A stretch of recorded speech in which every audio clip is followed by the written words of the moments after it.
අපි ගිය සතියේ කතා කරේ බරතබු ප්‍රාර්ථන පිළිවෙල වෙන විදිය නේද? ඒ වගේ ගානක් මෙසරේ එක්සෑම් එකේ බොහෝ විට එන්න පුළුවන්. ඒක පොඩ්ඩක් බලා ගන්න.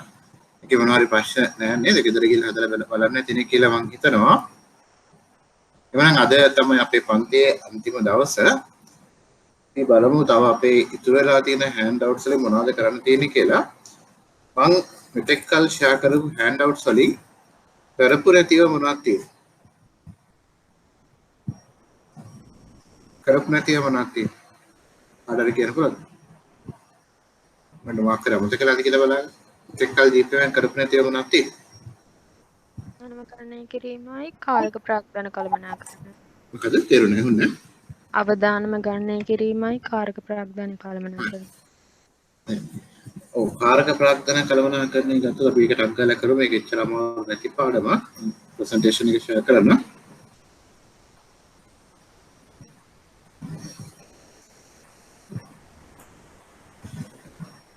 මොකද කාරක ප්‍රාග්ධන කළමනාකරණයේ පාඩමට අදාළ ගොඩක් දේවල් අපි කලින් කරා. මට මතක ඇති මෙහෙයුම් වක්‍රය, ශුද්ධ මෙහෙයුම් වක්‍රය, දල කාරක ප්‍රාග්ධනය, ශුද්ධ කාරක ප්‍රාග්ධන අපි ඉගෙන ගත්තා නේද? ඒක තමයි ප්‍රධාන වශයෙන් කාරක ප්‍රාග්ධනය යට ඉගෙන ගන්න තියෙන්නේ. අපි දන්නවා කාරක ප්‍රාග්ධනය කියලා කියන්නේ එදිනෙදා ව්‍යාපාර කටයුතු පවත්වා ගැනීමට අවශ්‍ය ප්‍රාග්ධනය. ඒක කොටස් දෙකකට බෙදන්න පුළුවන් දල කාරක ප්‍රාග්ධනය සහ ශුද්ධ කාරක ප්‍රාග්ධනය හැටියට. දල කාරක ප්‍රාග්ධනය කියලා කිව්වේ ජංගම වත්කම් වලට, ශුද්ධ කාරක ප්‍රාග්ධනය කියලා කිව්වේ ජංගම වත්කම් වලින් ජංගම වගකීම් අඩු කරාට පස්සේ වෙන උත්තරේට.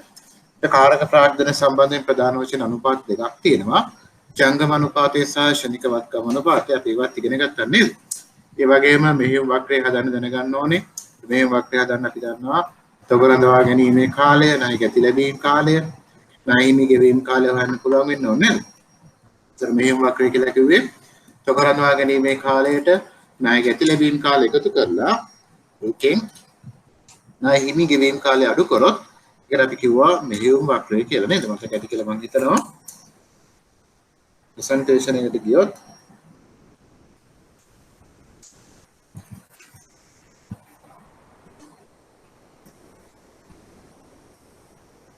ප්‍රසන්ටේෂන් එක පේනවද හැමෝටම? ප්‍රසන්ටේෂන් එක පේනවද? ඔව් සර්. පේනවා නේද? හරි. එතකොට අපි කිව්වා කාරක ප්‍රාග්ධනය කියන්නේ මොකක්ද කියලා අපි ඉගෙන ගත්තා නේද? මේ පාඩම අවශ්‍ය ටික ඇත්තටම එක්සෑම් එකේ කරලා තියෙන්නේ. ඒතර කාරක ප්‍රාග්ධනයේ අවශ්‍යතාව තීරණය කරන ප්‍රධාන සාධක ගත්තොත් ව්‍යාපාරයේ ස්වභාවය මත කාරක ප්‍රාග්ධන අවශ්‍යතාව වෙනස් වෙනවා. උදාහරණයක් ඇරෙන නිෂ්පාදන ව්‍යාපාරයක් ගත්තොත් විශාල වශයෙන් කාරක ප්‍රාග්ධනය අවශ්‍ය වෙනවා. මොකද භාණ්ඩ තොග, අමුද්‍රව්‍ය වගේ දේවල් තියා ගන්න ඕන නිසා නිෂ්පාදන ව්‍යාපාරයක් ගත්තොත් කාරක ප්‍රාග්ධන අවශ්‍යතාවය වැඩි. නමුත් අපි ගත්තොත් IDSL වගේ ආයතනයක කාරක ප්‍රාග්ධනය හරිම අඩුයි. ව්‍යාපාර ස්වභාවය මත කාරක ප්‍රාග්ධනය වෙනස් වෙනවා. ඉල්ලුම් සහ විකුණුම් සහ ඉල්ලුම් තත්ත්වය මතත් වෙනස් වෙනවා. උදාහරණයක් ඇටියට අපි හිතමු භාණ්ඩ අලෙවි කරන ව්‍යාපාරයක්, ඇඟලුම් අලෙවි කරන ව්‍යාපාරයක් ගත්තොත් ඉතින් මාර්තු මාසේ, පෙබරවාරි මාසේ වෙද්දි වැඩිපුර තොග තියා ගන්න ඕනේ නේද? ඒ වගේ කාලවලදී කාරක ප්‍රාග්ධන අවශ්‍යතාවය වෙනස් වෙන්න පුළුවන්. වැඩි වෙන්න පුළුවන්. ඊළඟ තාක්ෂණික සහ නිෂ්පාදන ප්‍රතිපාති අලුත් නවීන තාක්ෂණය වගේ දේවල් නිසා සමහර වෙලාවට සමහර ව්‍යාපාරවල කාරක ප්‍රාග්ධන අවශ්‍යතාව විශාල වශයෙන් අඩු වෙලා තිනවා. කටිය දන්නවා ඇති just in time කියන එක ඉගෙනගෙන තියෙනවා නේද? ඒ වගේ නිෂ්පාදන ක්‍රම භාවිතා කරන නිසා සමහර තාක්ෂණික ප්‍රතිපාති නිසා කාරක ප්‍රාග්ධන අවශ්‍යතාව සමහර වෙලාවට වෙනස් වෙන්න පුළුවන්.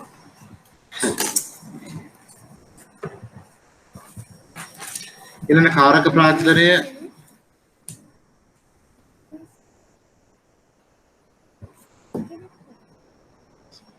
එතකොට කාරක ප්‍රාග්ධන මට්ටම පවත්වා ගැනීම සඳහා ඇත්තටම සල්ලි අවශ්‍යයි. ඒතර සමහර කාරක ප්‍රාග්ධනය නිරායාසයෙන්ම ව්‍යාපාරය තුළ ඇති වෙනවා. ස්වංසිද්ධි මූල්‍යණය කියන්නේ ඒකට. ස්වංසිද්ධි මූල්‍යණය කියන්නේ කාරක ප්‍රාග්ධන අවශ්‍යතාව නිරායාසයෙන්ම ව්‍යාපාරය තුලින් පවා ගන්න පුළුවන් වුණොත් ඒවට අපි කියනවා ස්වංසිද්ධි මූල්‍යණය කියලා. ඒතර කාරක ප්‍රාග්ධනයේ වෙළඳා ව්‍යාපාරයට ගෙනත් දෙන පාර්ශ්වය තමයි ණය හිමිය. ණය හිමිය ගත්තොත් අපිට අවශ්‍ය භාණ්ඩ තොග මුදලක් තරම් නැතුව ගබඩාවට ගෙන්න ගන්න පුළුවන් නේද? ඒ නිසා තමයි අපි ණය හිමිය වැඩි වෙන තරමට ව්‍යාපාරයට හොඳයි කියලා කියන්නේ කාරක ප්‍රාග්ධනයේ පැත්ත.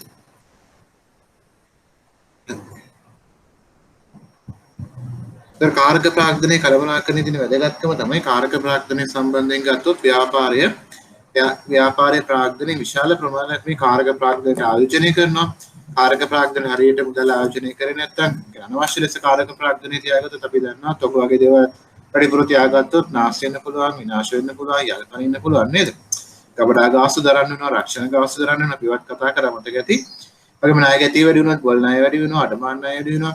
මේ වගේ විවිධ ප්‍රශ්න මතුවෙනවා කාරක ප්‍රාග්ධන කළමනාකරණය නිසි ආකාරයෙන් කරේ නැත්තම්. නිසා මේක අනිවාර්යයෙන්ම ව්‍යාපාරයේ වැදගත් දෙයක් තමයි කාරක ප්‍රාග්ධනය නිසි ආකාරයෙන් කළමනාකරණය කිරීම. ඉතින් කාරක ප්‍රාග්ධනයේ මූලාශ්‍ර ගත්තොත් ප්‍රධාන වශයෙන් මූලික මූලාශ්‍ර සහ ද්විතීයික මූලාශ්‍ර හැටියට කොටස් දෙකකට බෙදන්න පුළුවන්. මූලික වශයෙන් කාරක ප්‍රාග්ධන හොයාගන්න පුළුවන් ක්‍රම තමයි අතතේ මුදල් තියෙනවා නම් නැත්නම් කෙටි කාලින අරමුදල් මගින් කාරක ප්‍රාග්ධනය හොයාගන්න පුළුවන්. අපි දන්නවා ඊට අමතරව කෙටි කාලින සුරකොම්පත් වගේ ගත්තොත් වාණිජ ව්‍යාපාරයක් ගත්තොත් වාණිජ පත්‍රිකා වගේම විකුණුම් ගිවිසුම් ප්‍රතිගැනුම් ගිවිසුම් වගේ කාරක ප්‍රාග්ධන රැස් කරන්න පුළුවන් කියලා අපි ඉගෙන ගත්තා නේද? රිවර්ස් රිපෝ මතක ඇති කියලා මම හිතනවා. ද්විතීයික මූලාශ්‍ර ගත්තොත් මේවා වදිනුත් අපිට කරන්න වෙන්නේ වත්කම් විකුණන්න වෙනවා. තමයි ණය ප්‍රතිසංවිධානය කරන්න වෙනවා. ඒ වගේ දේවල් කරන්න වෙනවා නේද? ලංකාවේ තත්ත්වය ගත්තොත් වර්තමානයේදී එදිනෙදා කටයුතු පවත්වා ගැනීමට අවශ්‍ය සල්ලි නැහැ ආණ්ඩුවට. ඒතර ආණ්ඩුවට වෙනවා නිරායාසයෙන්ම වත්කම් විකිණීම වගේ දේවල් වලට යන්න. උදාහරණයක් විදිහට මතක ඇති හම්බන්තොට වරාය විකුණුවා. ඒකට ප්‍රධාන හේතුව තමයි ලංකාවේ ආණ්ඩුවට සල්ලි නැතිවීම. මේ තමයි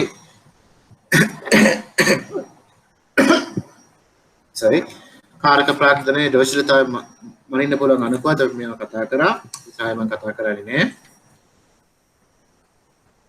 වැදගත්ම දේ තමයි හොඳට මතක තියාගන්න කාරක ප්‍රාග්ධනයයි ලාභදායීත්වය අතර තියෙන්නේ ඍණ සම්බන්ධතාවය. ඕක එක්සෑම් එකේ ඇහුවා අයහන්න පුළුවන්. හොඳට මතක තියාගන්න කාරක ප්‍රාග්ධනයයි ලාභදායීත්වය අතර තියෙන්නේ ඍණ සම්බන්ධතාවයක්. ඒකට හේතුව තමයි අනවශ්‍ය ලෙස කාරක ප්‍රාග්ධනයේ ව්‍යාපාරය තුල හඳවගත්තොත් ව්‍යාපාරයේ ලාභය අඩු වෙනවා. හේතුව තමයි කාරක ප්‍රාග්ධනය කියන්නේ තොග ණය හිමියෝ වගේ ණය ගැතියෝ වගේ අයනේ. ඒගොල්ලෝ හිටියා කියන්නේ ව්‍යාපාරයට සල්ලි එන්නේ නැහැ නේද? ඒ වගේම මේ කට්ටිය වැඩි වුණොත් ව්‍යාපාරයේ බොල් ණය අඩමාන ණය තොග නාස්ති විනාශ වීම යල්පැනීම් රක්ෂණ ගාස්තු ගබඩා ගාස්තු වගේ විවිධ වියදම් ඇති වෙන්න පුළුවන්. ඒ නිසා මේ කාරක ප්‍රාග්ධනය කියන එක අනවශ්‍ය ලෙස වැඩිපුර තියාගත්තොත් ව්‍යාපාරයේ ලාභය අඩු වෙනවා. හොඳට මතක තියාගන්න කාරක ප්‍රාග්ධනයේ ප්‍රමාණයයි ලාභදායීත්වය අතර තියෙන ඍණ සම්බන්ධතාවයක්. ඒ කියන්නේ කාරක ප්‍රාග්ධනය වැඩි වෙනකොට ලාභදායීත්වය අඩු වෙනවා. වගේම කාරක ප්‍රාග්ධනය අඩු වෙනකොට ලාභදායීත්වය වැඩි වෙනවා. හැබැයි එහෙම කිව්වට කාරක ප්‍රාග්ධනය බිඳුවට බස්සන්නත් බෑ. ව්‍යාපාරයක් කරගෙන යන්නේ කාරක ප්‍රාග්ධනය කිසියම් ප්‍රමාණයක් තියාගන්නවා. මොකද කාරක ප්‍රාග්ධනය කියන්නේ අතති මුදල් වගේ දේවල්. ඒතර අතති මුදල් වගේ දේවල් ව්‍යාපාරය තුර නොතිබුණොත් අර කෙටි කාලින වගකීම් පෙවීමේ හැකියාව ව්‍යාපාර නැති වෙන්න පුළුවන්. ඒ නිසාත් ව්යාපාරයට අවදානමක් මතුවෙන්න පුළුවන්. ඒ නිසා කාරක ප්‍රාග්ධනය කියන එක ප්‍රශස්ත මට්ටමින් තියාගන්න ඕනේ. ප්‍රශස්ත මට්ටම කියලා කියන්නේ උනට වැඩි වෙනුත් නෙමෙයි, උනට අඩු වෙනුත් නෙමෙයි, මධ්‍යස්ථ ප්‍රමාණයෙන් කාරක ප්‍රාග්ධනය තියාගන්න. අපි ඉගෙනගෙන තියෙන බුද්ධ ආගමේ මධ්‍යම ප්‍රතිපදාව කියලා නේද? ඒ වගේ දෙයක් තමයි කාරක ප්‍රාග්ධනය සම්බන්ධයෙන් ගත්තොත් තියෙන්නේ. අපි ඒක ප්‍රශස්ත මට්ටමින් පවත්වා ගන්න ඕනේ. මේ තමයි කාරක ප්‍රාග්ධනයේ තොග වැඩි වුණොත් තියෙන වාසිය අඩු වුණොත් තියෙන වාසිය අපි දන්නවනේ. පොඩ්ඩක් බලන්න කියව ගන්න. ඒ වගේම ණය ගැතියෝ වැඩි වුණොත් තියෙන ප්‍රශ්න, ණය හිමියෝ වැඩි වුණොත් තියෙන ප්‍රශ්න ඊළඟ ස්ලයිඩ් එකෙන් තියෙනවා. එකක් බලාගෙන ඉවර ගන්නවා. මෙහෙම වක්‍ර අපි කතා කරා. සුද්ධ මෙහෙම වක්‍ර අපි ඉගෙන ගත්තා. සමය කට් කරන්නේ නැහැ. මතක ඇති නේද? මම හිතනවා මතක ඇති කියලා හැමෝටම. මේකයි මම කිව්වේ. ප්‍රවශීලතාවයයි ප්‍රවශීලතාවය ලාභදායීත්වය අතර ගත්තොත් ඍණ සම්බන්ධතාවයක් තියෙනවා. ඒතර මේ කාරක ප්‍රාග්ධනයේ උනට වැඩි වෙනුත් හොඳ නැහැ, අඩු වෙනුත් හොඳ නැහැ.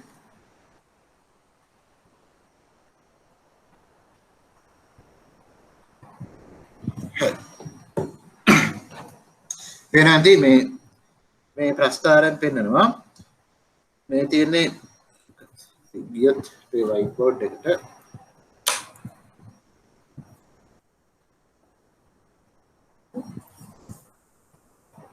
වයිට් බෝඩ් එක පේනව නේද මොටෝ? පේනවද?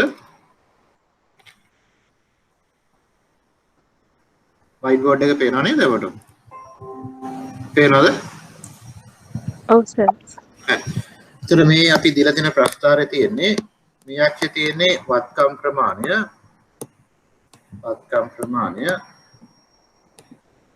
ඊළඟට අනිත් අක්ෂයෙන් තියෙන්නේ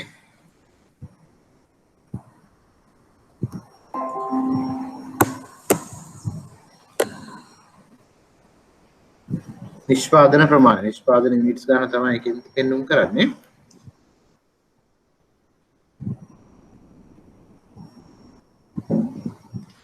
අපිට ඕනේ මෙන්න මේ ස්ලයිඩ් එක තමයි අපිට වැදගත්. ලාභදායකත්වය. ඒතර මේකෙන් පෙන්නන්නේ නිෂ්පාදනයේ අනුව කාරක ප්‍රාග්ධන වෙනස් වීම. මේ තමයි ව්‍යාපාර තුනක් තියෙනවා A B C කියලා. ඒතර පේනත් මේ ව්‍යාපාර තුනෙන් වැඩිම කාරක ප්‍රාග්ධනයක් තියෙන A කියන ව්‍යාපාරයේ. A කියන ව්‍යාපාරය ගත්තොත් C ව්‍යාපාරයට සාපේක්ෂව අපි කිව්වා කාරක ප්‍රාග්ධනය වැඩි නම් ලාභදායීත්වය අඩුයි කියලා නේද? මේ ව්‍යාපාර තුනක් ගත්තොත් අඩුම ලාභදායීත්වයක් තියෙන්නේ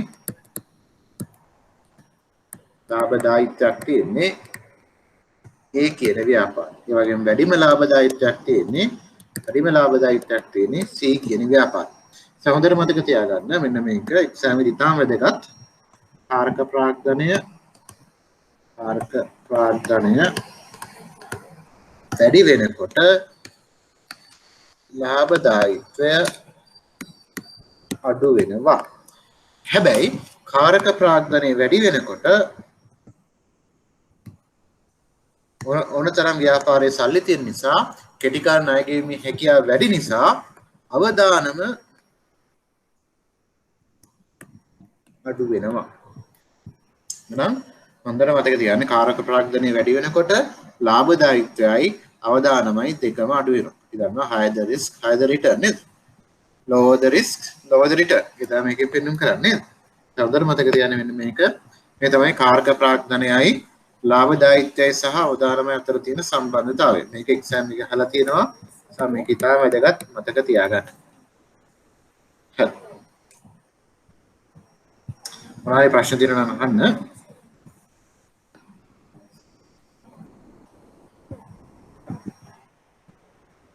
මෙයාත් කතා කරා කාරක ප්‍රාග්ධන මට්ටම. මේ කාරක ප්‍රාග්ධනය ගත්තොත් ව්‍යාපාරයේ කාලයත් එක්ක වෙනස් වෙන කාරක ප්‍රාග්ධනයක් තියෙනවා. කාලයත් එක්ක වෙනස් නොවන කාරක ප්‍රාග්ධනයක් තියෙනවා. අර මොකක්ද කියලා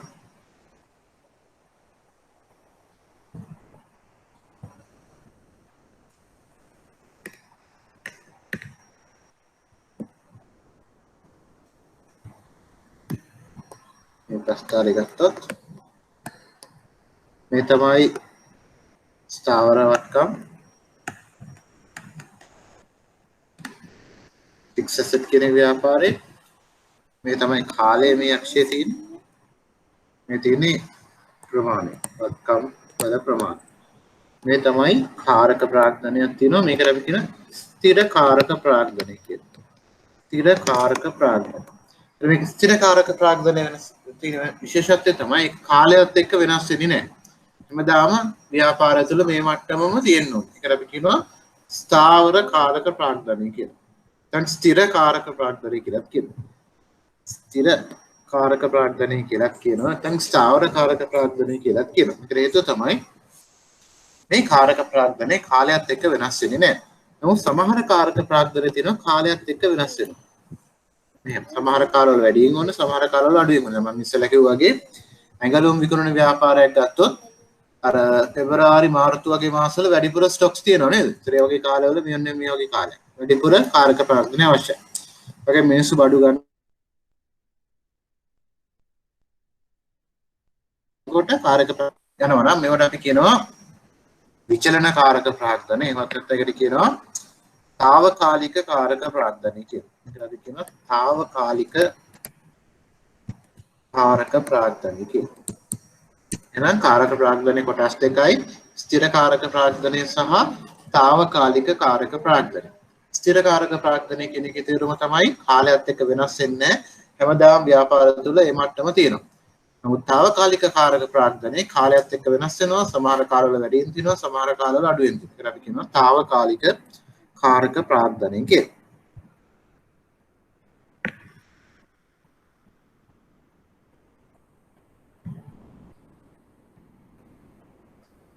ඊළඟට මේ කාරක ප්‍රාග්ධනයට අවශ්‍ය සල්ලි හොයාගන්න ආකාරය අනුව අපිට පුළුවන් කාරක ප්‍රාග්ධනය මූල්‍යන ප්‍රතිපත්ති තුනක් ඉගෙන ගන්න.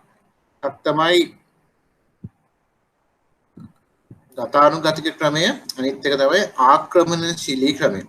ඒතර කාරක ප්‍රාග්ධනය මූල්‍යනය කිරීමේ ප්‍රතිපත්ති තුනක් තියෙනවා. එකක් ආක්‍රමණශීලී ක්‍රමය, අනිත් එක ගතානුගතික ක්‍රමය. ඒතර ආක්‍රමණශීලී ක්‍රමය ගත්තොත් අවදානම වැඩි, අපි දන්නවා අවදානම වැඩි නම් ලාභදායීත්වයට වැඩි. ආක්‍රමණශීලී ක්‍රමය ගත්තොත්, ගතානුගතික ක්‍රමය ගත්තොත් අවදානම අඩුයි. ඒතර අවදානම අඩුයි කියන්නේ ලාභදායීත්වයත් අඩුයි කියන එක. බලමු මේකේ වෙනස මොකක්ද කියලා.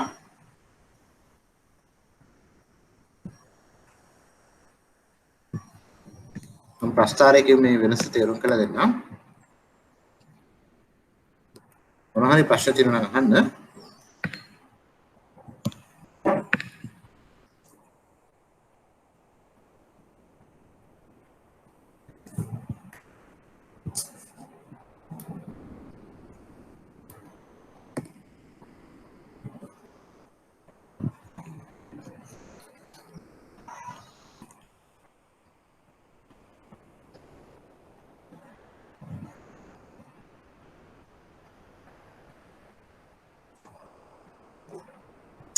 කන්නේ බලමු. අර ඉස්සෙල්ලා ප්‍රස්තාරය තමයි මම ආයෙත් අඳින්නේ. මේ තමයි කාරක ප්‍රාග්ධන ප්‍රමාණය, මේ තමයි කාලය, මේ තමයි අපේ ස්ථාවර වස්තුන් fixed assets.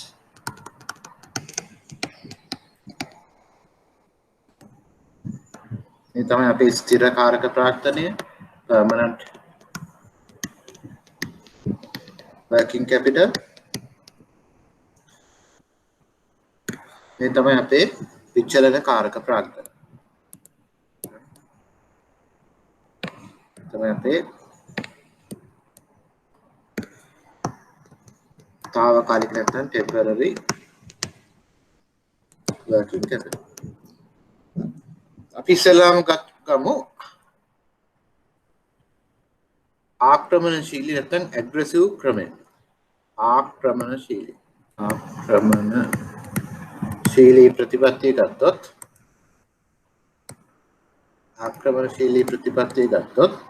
එතන තියෙන තත්ත්වය තමයි ව්‍යාපාරයට ප්‍රාග්ධන රැස් කරන්න පුළුවන් ආකාර මොනවද? මතකද? මොකටද? ප්‍රධාන ආකාර දෙකක් තිබෙන්නේ මතකද?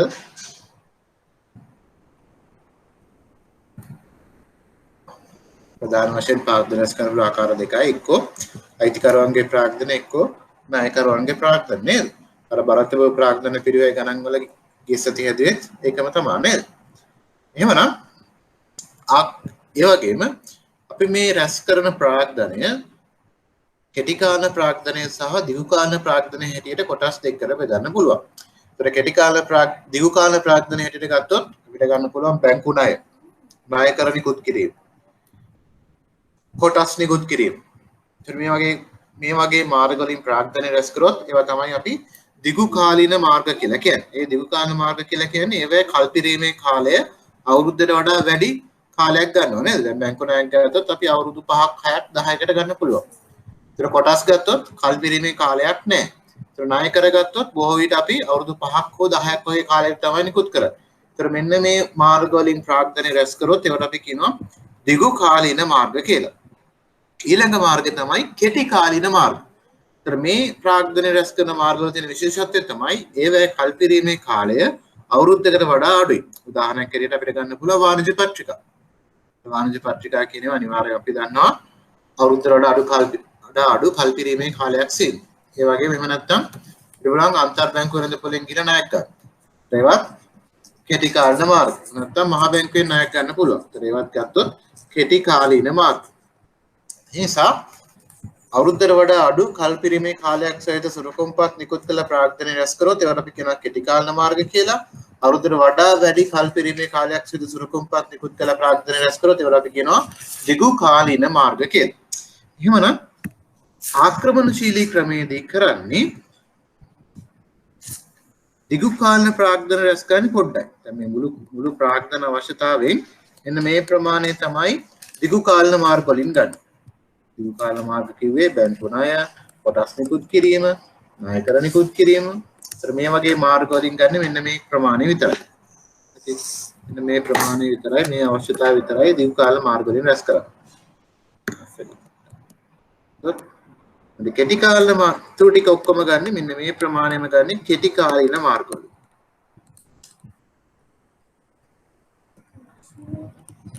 මේ කෙටි කාලන මාර්ග තමයි විශේෂත්වයක් තමයි අවශ්‍ය වෙලාදී ඕනනම් අරගෙන අවශ්‍ය නැති වෙලාවේ පියවන්නත් පුළුවන්. අපි රිපෝ වගේ එකක් ගත්තොත් නේද? රිපෝ කරද්දී අවශ්‍ය වෙලාදී ප්‍රාග්ධන රැස් කළා අවශ්‍ය නැති වෙලාදී ඒ ප්‍රාග්ධනය අයින් කරගන්නත් පුළුවන් නේද? ඒවා තමයි කෙටි කාලන මාර්ග කියලා ගත්තේ. ඊට පේනවා ඇති ආක්‍රමණශීලී ක්‍රමයේදී මේ ස්ථිර කාරක ප්‍රාග්ධනයෙන් කොටසකුත් රැස් කරන්නේ කෙටි කාලින මාර්ග වලින්. අනිත් එක තමයි මේ ආක්‍රමණශීලී ක්‍රමයේ තියෙන විශේෂත්වය තමයි මුළු ප්‍රාග්ධන අවශ්‍යතාවයෙන් වැඩිපුර ප්‍රමාණයක් ගන්නේ කෙටි කාලින මාර්ග වලින්. මේකේ තියෙන ප්‍රශ්නේ මොකක්ද? අවදානම වැඩි. කෙටි කාලින මාර්ග වල තියෙන අවදානම වැඩි. ඒ අපි මේ ප්‍රාග්ධනය බොහෝ විට රැස් කරන්නේ අවශ්‍ය වෙලාවදී විතරයි. අවශ්‍ය වෙලාවදී ප්‍රාග්ධනය රැස් කරන්න ගියහම ඒක රැස් කරගන්න බැරි වෙන්න පුළුවන් නේද? අපි වෙනත් බැංකුවකින් ණයක් ගන්න ගියාම ඒ බැංකුව අපිට කෙටි කාල ණයක් නොදී ඉන්න පුළුවන්. ඒත් අන්තර් බැංකුව රැඳපලෙන් ණයක් ගන්න ගියාම ආයේ බැංකුව අපිට ණයක් නොදී ඉන්න පුළුවන්. ඒ නිසා ඒ වගේ ක්‍රමයකදී අවදානම වැඩි. නමුත් ලාභදායීත්වය ගත්තොත් මේ ආක්‍රමණශීලී ප්‍රතිපත්තියදී වැඩි. ඇයි හේතුව අවශ්‍ය වෙලාවදී විතරයි කාරක ප්‍රාග්ධන රැස් කරන්නේ අනිත් වෙලාවදී කාරක ප්‍රාග්ධන රැස් කරන්නේ නැහැ. නිසා මේ ප්‍රතිපත්තියේ තියෙන විශේෂත්වය තමයි කාරක ප්‍රාග්ධනයේ අවශ්‍යතාවයෙන් බහුල වශයෙන් රැස් කරන්නේ කෙටි කාලන මාර්ග වලින්, ස්ථිර කාරක ප්‍රාග්ධනයෙන් කොටසකුත් රැස් කරන්නේ කෙටි කාලන මාර්ග වලින්. ඒ නිසා මේ ක්‍රමයේදී අවදානම් වැඩි, ඒ වගේම ලාභදායීත්වයත් වැඩි. ඒතර මේක තමයි මේ ක්‍රමයේ සම්බන්ධයෙන් කියන්න තියෙන්නේ. ඊළඟ ක්‍රමය තමයි ගතානුගතික ක්‍රමය. මොනවාරි ප්‍රශ්න තියෙනවා නම් අහන්න. ඊළඟ ක්‍රමය තමයි ගතානුගතික ක්‍රමය. විතර ගතානුගතික ක්‍රමයේදී වෙන්නේ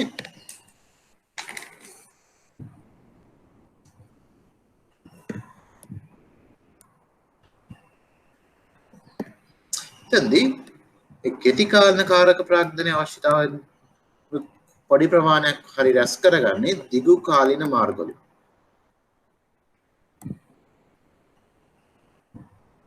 මෙන්න මේ පොඩි ප්‍රමාණය විතරයි කෙටි කාලන මාර්ග වලින් රැස් කරන්නේ.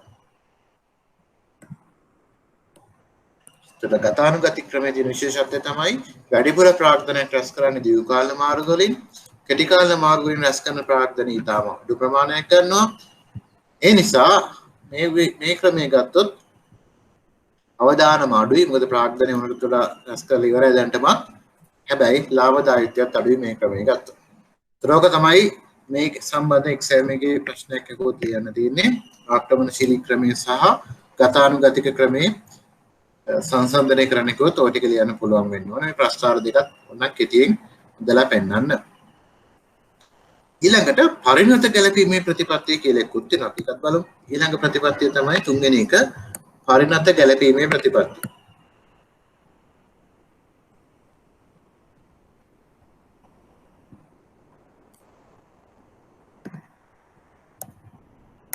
පරිණත ගැලපීමේ ප්‍රතිපත්තිය.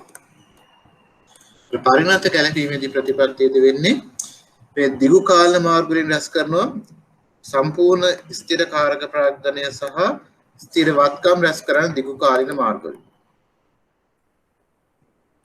මේ විචරණ නැත්නම් తాවකාලික කාරක ප්‍රාග්ධනය සම්පූර්ණයෙන්ම රැස් කරන්නේ කෙටි කාලින මාර්ග වලින්. ඒක පරිණත ගැලපීම කියලා කියන්නේ. දිගු කාලන මාර්ග වලිනුත් කෙටි කාලන මාර්ග වලින් රැස් කරොත් ඒකට තමයි පරිණත ගැලපීමේ ප්‍රතිපත්තිය කියලා කියන්නේ. ඒතර මේක අර දෙකේ අතරමැදි තත්ත්වය. නම් කාරක ප්‍රාග්ධනයේ සම්බන්ධයෙන් මූලනයේ සම්බන්ධයෙන් ප්‍රතිපත්ති තුනක් තිබ්බා. ගතානුගතික ක්‍රමය, ආක්‍රමණශීලී ක්‍රමය, අනිත් එක තමයි පරිණත ගැළපීමේ ප්‍රතිපත්ති. එතන මේ තමයි කාරක ප්‍රාග්ධනය සම්බන්ධයෙන් ව්‍යාපාරික තියෙන ප්‍රතිපත්ති තුන.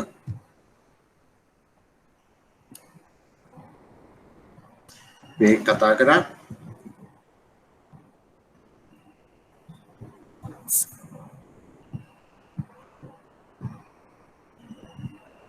ඊළඟ ව්‍යාපාරයේ කෙටි කාල කාරක ප්‍රාග්ධනය ගත්තොත් එකකින් කොටසක් තමයි මුදල් කියලා කියන්නේ.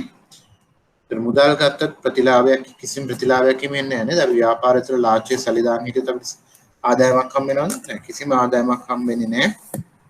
සාමාන්‍යයෙන් මුදල් තියාගෙන ඉන්නේ නැහිමියන් හදිසියෙ ගෙවන වුණොත් මුදල් වට්ටම් ලබා ගැනීමට පොලි වියදම් කිරීම වගේ දේවල් නිසා තමයි මුදල් ව්‍යාපාරය තුළ හඳුනාගන්නේ. අපි මෙහෙම කෙටි කාලන අතිරික්ත අරමුදල් තියෙනවා නම් මේවා කෙටි කාලන මාර්ගවල ආයෝජනය කරන්න ඕනේ. ඒතර මේ කෙටි කාලන මාර්ගවල ආයෝජනය කරද්දී අපි සැලකිලිමත් වෙන්න ඕනේ.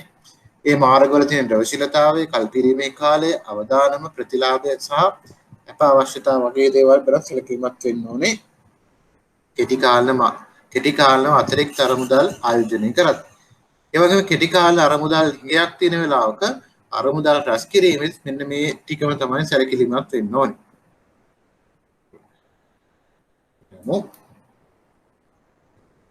මේ වෙච්චර අවශ්‍ය වෙන්නේ නැහැ එක්සෑම් එකට.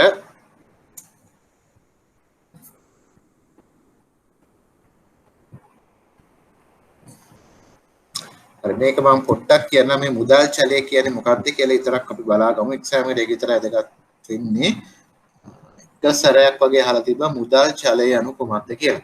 ඉංග්‍රීසි වචනයෙන් බලලා තියන්නේ cash float කියලා කියනවා. මුදල් චලය කියලා කියන්නේ ණය ගැතියෙක් නැත්නම් ව්‍යාපාරිකයෙක් මුදල් ගෙවන්න එහෙම නැත්නම් ණය ගැතියා චෙක් එකක් නිකුත් කරාට පස්සේ අදාළ චෙක් එකට සල්ලි ලැබීමට ගත වන කාලය. කියන්නේ කිසියම් පුද්ගලයෙක් චෙක් එකක් නිකුත් කරාට පස්සේ ඒ චෙක් එක මට හම්බෙන්න ඕනේ. මම මේ චෙක් එක බැංකුවේ තැන්පත් කරන්න ඕනේ. බැංකුවේ තැන්පත් කරලා දවසකින් විතර තමයි මට සල්ලි හම්බෙන්නේ. ඒ සම්පූර්ණ කාලයට තමයි මුදල් චලය කියලා කියන්නේ. කියන්නේ කිසියම් පාර්ශ්වයක් චෙක් එකක් නිකුත් කරාට පස්සේ ඒ චෙක් එක මට හම්බෙන්න ඕනේ. ඒ චෙක් එක බැංකුවේ තැන්පත් කරලා සල්ලි මගේ ගිණුමට බැරවීමට ගතවන කාලයට තමයි මුදල් චලය කියලා කියන්නේ. එතන මේ මුදල් චලය කොටස් තුනකින් යුක්තයි. තැපැල් චලය සහ සැකසුම් චලය, පීවීමේ චලය කියලා කොටස් තුනක් තියෙනවා මුදල් චලයේ. තැපැල් චලය කියලා කියන්නේ ණය ගැතිය නැත්නම් චෙක් පත නිකුත් කරන පුද්ගලයා චෙක් පතක් නිකුත් කරාට පස්සේ ඒ අදාළ චෙක් පත මට ලැබීමට ගතවන කාලයට තමයි තැපැල් චලය කියලා කියන්නේ. සැකසුම් චලය කියලා කියන්නේ ඒ චෙක් පත මට හම්බුනාට පස්සේ ඒ චෙක් පත බැංකුවේ තැන්පත් කිරීමට ගත කරන කාලයට තමයි සැකසුම් චලය කියලා කියන්නේ. සමහරවිට මට අද චෙක් එකක් හම්බුනාට මම අද බැංකුවේ තැන්පත් කරන්න නැති වෙන්න පුළුවන් නේද? ඒ සඳහා ගත කරන කාලයට තමයි සැකසුම් චලය කියලා කියන්නේ. පියවීමේ චලය කියලා කියන්නේ මම අදාළ චෙක් පත බැංකුවේ තැන්පත් කරාට පස්සේ ඒ චෙක් පතට අදාළ මුදල් මගේ ගිණුමට බැරවීමට ගතවන කාලයට තමයි පියවීමේ චලය කියලා කියන්නේ. දැන් මේ මුදල් චලයේ උපාංග තුනක් තියෙනවා. චුට්ටක් බලා ගන්න. මම හිතන්නේ එක්සෑම් එකේ ඉච්චරම වැදගත් වෙයි කියලා. මේකත් එක්සෑම් එක වැදගත් වෙන්නේ නෑ.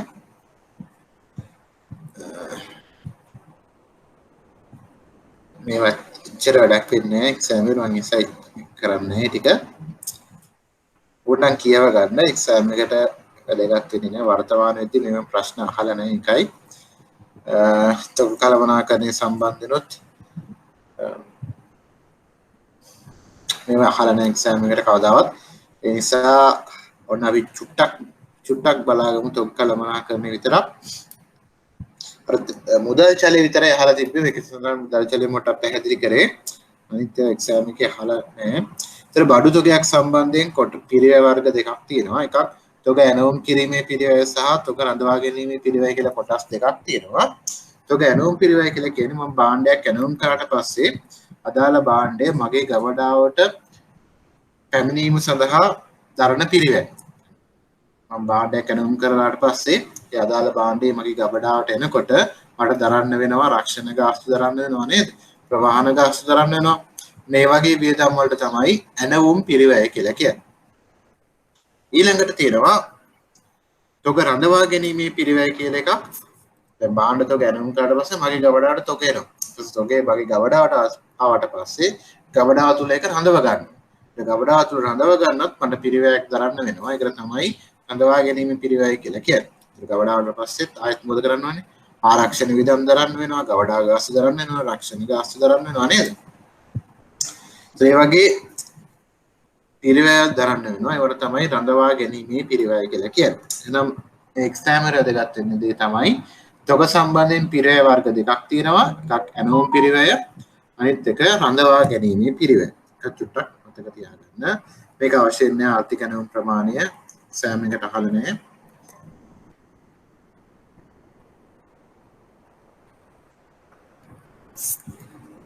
මේ වාණිජ්‍ය පත්‍රිකා කියන එක හොඳට බලා ගන්න. වාණිජ්‍ය පත්‍රිකා කියන්නේ ආණ්ඩුව නිකුත් කරන භාණ්ඩාගාර බිල්පත් වලට සමානයි. ඒ භාණ්ඩාගාර බිල්පත් වලයි වාණිජ්‍ය පත්‍රිකාවල තියෙන විශේෂත්වය තමයි මේ දෙකම ගත්තොත් අවුරුද්දකට වඩා අඩු කල්පිරීමේ කාලයක් සහිත මූල්‍ය උපකරණ දෙකක්. මේ දෙකම නිකුත් කරන්නේ වට්ටමකට. වට්ටමක් කියන එකේ තේරුම අපි දන්නවා. වට්ටමක් කියන්නේ මුහුණු තගයට වඩා අඩු අගයකට තමයි මේවා නිකුත් කරන්නේ. අපි දන්නවා ඕනම ගානක මුහුණු තගය දින නැත්නම් අපි 100යි කියලා ගන්න ඕනේ නේද? මේ වගේ උපකරණ නිකුත් කරන 100කට වඩා අඩු අගයකට. නමුත් කල්පිරණ දවසේදී මුහුණු තගය හම්බ වෙනවා. ඒතර මෙවැනි උපකරණයක ආයෝජනය කරොත් අපිට දෙන ප්‍රතිලාභය තමයි අපි ආයෝජනය කරපු මුදලයි මුහුණු තගය අතර වෙනස තමයි අපිට පොලියෝෂන් හම්බෙන්නේ. ඒක තමයි අපිට ලැබෙන ආදායම. ඒ ටික දැනගත්තාම ඇති වාණිජ්‍ය පත්‍රිකාවක් සම්බන්ධයෙන්. අනිත් එක තමයි වාණිජ්‍ය පත්‍රිකා කියන එක හැමෝටම නිකුත් කරන්න බෑ. සාමාන්‍යයෙන් මහ ජනතාව තුළ විශ්වාසයක් තියෙන සාමාන්‍යයෙන් ප්‍රමාණයෙන් විශාල සමාගම් වලට තමයි වාණිජ්‍ය පත්‍රිකා නිකුත් කරන්න පුළුවන් වෙන්නේ. ඒක අනිත් අයට නිකුත් කරන්න පුළුවන් හැබැයි කවුරුත් ගන්න එකක් නැති වෙයි. නිසා වාණිජ්‍ය පත්‍රිකා සාමාන්‍ය නිකුත් කරන්න පුළුවන් වෙන්නේ ටිකක් මූල්‍ය ශක්තියෙන් හොඳ සමාගම් වලට.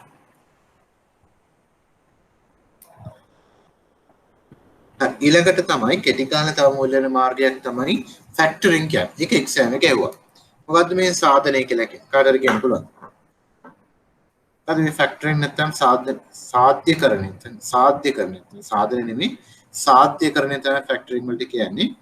ඒතර සාධ්‍යකරණය කියන්නේ මොකක්ද? කාටද කියන්න පුළුවන්? මොකද්ද සාධ්‍යකරණය කියලා කියන්නේ? කවුරුහරි දන්නවද? මොකද සාධ්‍යකරණය කියලා කියන්නේ?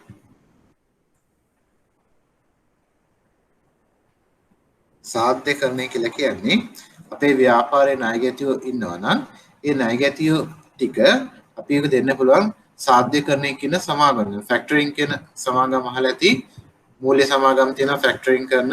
ඒගොල්ලෝ කරන්නේ අපේ ව්‍යාපාරයේ තියෙන ණයගැතියෝ ටික අරගෙන ඒ ණයගැතියන්ගේ වටිනාකමෙන් කිසියම් ප්‍රතිශතයක් අපිට ඒ වෙලාවෙම සල්ලි වශයෙන් දෙනවා. ඒවට තමයි සාධ්‍යකරණය කියලා කියන්නේ. ඒතර මේකේ තියෙන අපිට තියෙන වාසිය තමයි ණයගැතියන්ගෙන් සල්ලි එනකම් බලාගෙන ඉන්න ඕනේ නෑ. අපිට ඒ ණයගැතියෝ ටික වෙනත් කෙනෙක්ට බාර දීලා ඒ පුද්ගලයාගෙන් සල්ලි ගත්තොත් ඒක තමයි සාධ්‍යකරණය කියලා කියන්නේ. ණයගැතියන්ගේ වටිනාකම මිලියන 100 නම් මිලියන 100ක්ම අපිට හම්බෙන්නේ නෑ. ඊට වඩා අඩු ප්‍රමාණයක් තමයි මේ සාධ්‍යකරණය හරහා අපිට ලබා ගන්න පුළුවන් වෙන්නේ. එකත් පොඩ්ඩක් මතක තියාගන්න. එකත් එක්සෑම් එකේ ඇහුවා ණය සාධ්‍යකරණය කියන්නේ මොකක්ද කියන එක.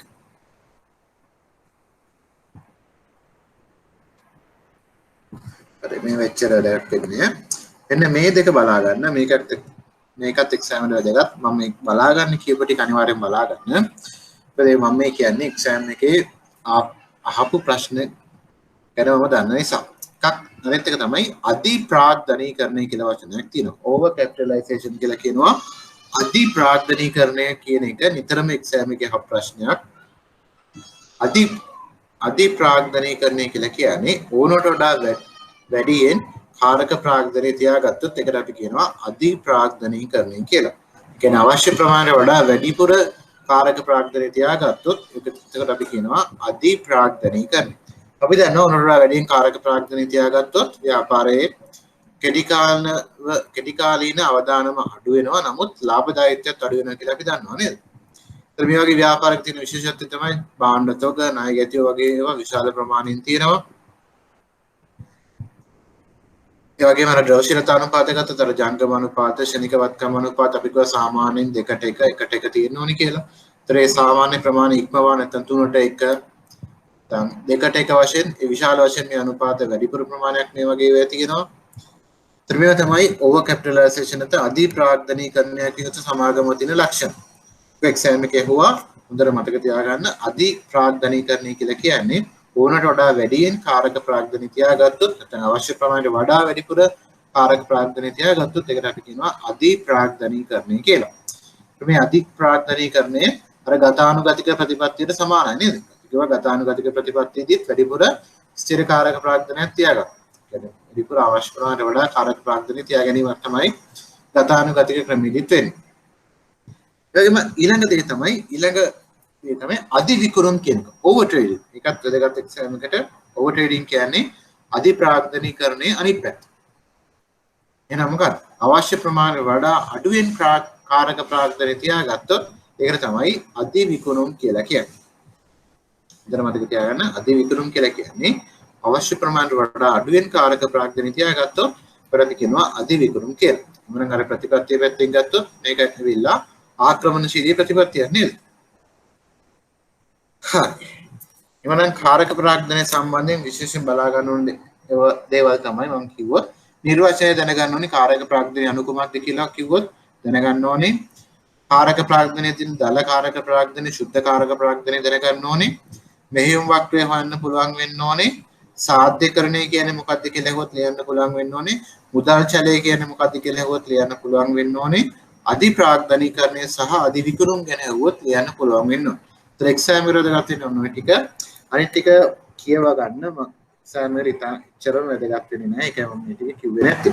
ඒ වගේම හොඳට මතක තියාගන්න ද්‍රවශීලතා අධි කාරක ප්‍රාග්ධනය වැඩිවීම ලාභදායීත්වයට හොඳ නැහැ කියලා මතක තියාගන්න. කාරක ප්‍රාග්ධනය වැඩි වුණොත් ව්‍යාපාරයේ ලාභදායීත්වය අඩු වෙනවා. ඔය ටික තමයි කාරක ප්‍රාග්ධනය සම්බන්ධයෙන් මතක තියාගන්න ඕන දේ. මොනවා හරි ප්‍රශ්න තියෙනවා? එක්සෑම් වල අවශ්‍ය ටික තමයි කරන්නේ. ගොඩාක් පාඩම් කරන්න ගියාමත් අමතක කරන්නේ නේද? වෙලාවක් නෑ අපිට ගොඩක් පාඩම් කරන්න නේද? දැන් නිමාඩුත් තියෙන මේ දවස් ටිකේ පාඩම් කරන එක්සෑම් තියෙන දවසක් දන්නවද? මාත් දන්නේ නැහැ ඒක තමයි හරියටම. එක්සෑම් තියෙන දවසක් කිව්වද? එක්සෑම් තියෙන දවසක් දන්නවද? දන්නේ නැහැ. තාම දන්නේ නේද? හරි කවන්නේ. හරි කාරක ප්‍රාග්ධන කළමනාකරණයෙන් මොනවාරි ප්‍රශ්න තියෙනවද? විශේෂයෙන්ම අධි ප්‍රාග්ධනීකරණය අධි විකුණුම් කියන වචන දෙක හොඳට බලා ගන්න. එකෙන් එක්සෑම් එකට අහන්න පුළුවන් ප්‍රශ්නයක්. හරි ඊළඟට අපිට වැදගත් පාඩමක් තමයි අරමුදල් රැස් කිරීමේ උපකරණ. මේ හෑන්ඩ් අවුට් එක මම කටට දුන්නාද? එහෙම ප්‍රසන්ටේෂන් එකක් මම දුන්නාද? නැත්නම් අරමුදල් රැස් කිරීමේ උපකරණ කියලා ප්‍රසන්ටේෂන් එකක් දුන්නාද? දුන්නාද නැද්ද? මේ පාඩමෙන් අපි මේ ඉගෙන ගන්න දේවල් අපි දන්න එක ප්‍රශ්නයක් තියෙනවා කෙටිසටහන් ලියන්න එන ප්‍රශ්නයක් තියෙනවා නේද? අර ප්‍රශ්න හතරක් දීලා ලකුණු 5 5කින් දීලා තිබ්බේ. ඒ කෙටිසටහන් ලියන්න මෙන්න මේ පාඩමෙන් ඉගෙන ගන්න දේවල් ටිකක් වැදගත් වෙනවා. ඒ නිසා තමයි මම මේ කරන්න හිතුවේ. අරමුදල් රැස් ගන්න පුළුවන් එක උපකරණයක් තමයි විදන ණය ප්‍රාග්ධනය සහ අයිතිකරුවන්ගේ ප්‍රාග්ධනය හැටි කොටස් දෙකක් තියෙනවා. මේ අයිතිකරුවන්ගේ ප්‍රාග්ධනය සහ ණය ප්‍රාග්ධනය රැස් කරද්දී විවිධ මූල්‍ය උපකරණ නිකුත් කරන්න පුළුවන් වෙනද වලට. එසේ නිකුත් කරන මූල්‍ය උපකරණ එක මූල්‍ය උපකරණයක් තමයි මේ පරිවර්තිත බැඳුම් කර කියලා කියන්නේ.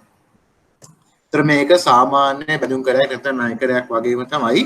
එකම විශේෂත්වය තමයි කිසියම් දවසක් කිසියම් කාලයක් ගියාට පස්සේ ඕන්නම් මේක මිලදී ගත්ත අයට පුළුවන් අයිතියක් තියෙනවා මේ බැඳුම් කර සාමාන්‍ය කොටස් වලට හරවන්න. يعني බැඳුම් කර ටික දීලා කොටස් ටිකක් ලබා ගැනීමේ අයිතියක් තියෙනවා. ඒ වගේ ඒවට තමයි මේ පරිවර්තිත බැඳුම් කර කියලා කියන්නේ. එහෙනම් පරිවර්තිත බැඳුම් කර තියෙන විශේෂත්වය මොකද්ද? ඒක සාමාන්‍ය ණය කරයක් බැඳුම් කරයක් වගේම තමයි. එකම වෙනස තමයි කිසියම් දවසකදී නැත්නම් කලින් එකඟ වූ දිනයකදී ඒ ණය කර ටික නැත්නම් බැඳුම් කර ටික දීලා ඒ වෙනුවට කොටස් ලබා ගැනීමේ අයිතියක් තියෙනවා. ඒ වගේ වල තමයි පරිවර්තිත බැඳුම් කර කියලා කියන්නේ. වචනෙම තියනවා තේරුම් නේද? මේ බැඳුම් කර පරිවර්තනය කරන්න පුළුවන් කොටස් වලට. ඒතර මේ බැඳුම් කර නිකුත් කරද්දීම ඒ පරිවර්තනය කරන මිල ගණන්, පරිවර්තනය කරන අනුපාත ඒ ඔක්කොම දීලා තිනවා. ඒ බැඳුම් කර නිකුත් කරද්දී අපි දන්නවා ප්‍රොස්පෙක්ටස් එක නැත්නම් සංස්ථා ප්‍රකාශයක් නිකුත් කරනවා කියලා නේද? ඒ සංස්ථා ප්‍රකාශයේ මේ සියලුම විස්තර අඩංගු වෙනවා නිකුත් කරද්දී.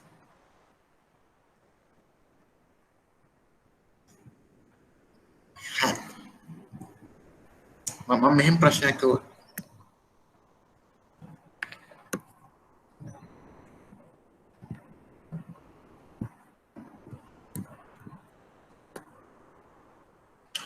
ඔයා මිලදී ගත්ත කන්වර්ටිබල් ඩිබෙන්චර් එක පරිවර්තනය කරන්න පුළුවන් කන්වර්ටිබල් ඩිබෙන්චර් එකක් ගත්තා.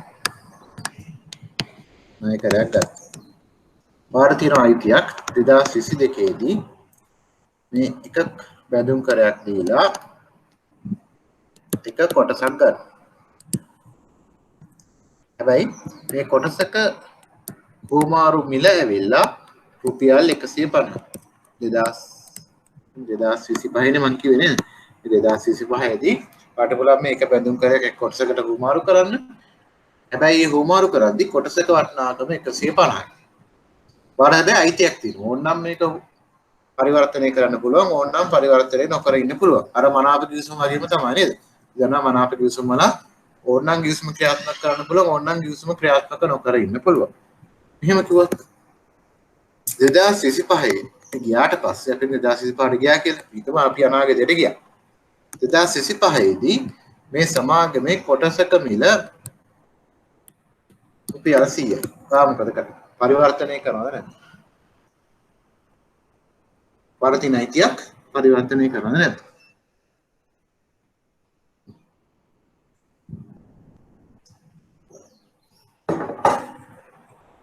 පරිවර්තනය කරනවද නැද්ද? පරිවර්තනය කරන එක පාඩුයි නේද? වෙළඳපොලේ රුපියල් 100ක් වෙන දෙයක් ඔය පරිවර්තනය කරන්න 150ට. නේද? රුපියල් 100ක් වටන දෙයක් ඔය 150ක් දීලා ගන්නවා වගේ නේද? එහෙම දෙයක් ඔය කරන්නේ නැහැ නේද? ඒ වගේ වෙලාවට මේක පරිවර්තනය කරන්නේ නැහැ. මේක පරිවර්තනය කරනවා වෙළඳපොලේ වෙලාව මිල 200 ක්. ගන්න පුළුවන්. ඒ කොටසක් 150ට අරගෙන 200ට විකුණලා රුපියල් 50ක ලාභයක් ගන්න පුළුවන් නේද? නිසා මේවා අනිවාර්යව පරිවර්තනය වෙයි කියලා අපිට කියන්න බෑ. හරි. මේවා පොඩි කෙටි සටහන් ලියන්න තමයි ඉගෙන ගන්න ඕනේ. වැඩි විස්තර අවශ්‍ය නැහැ.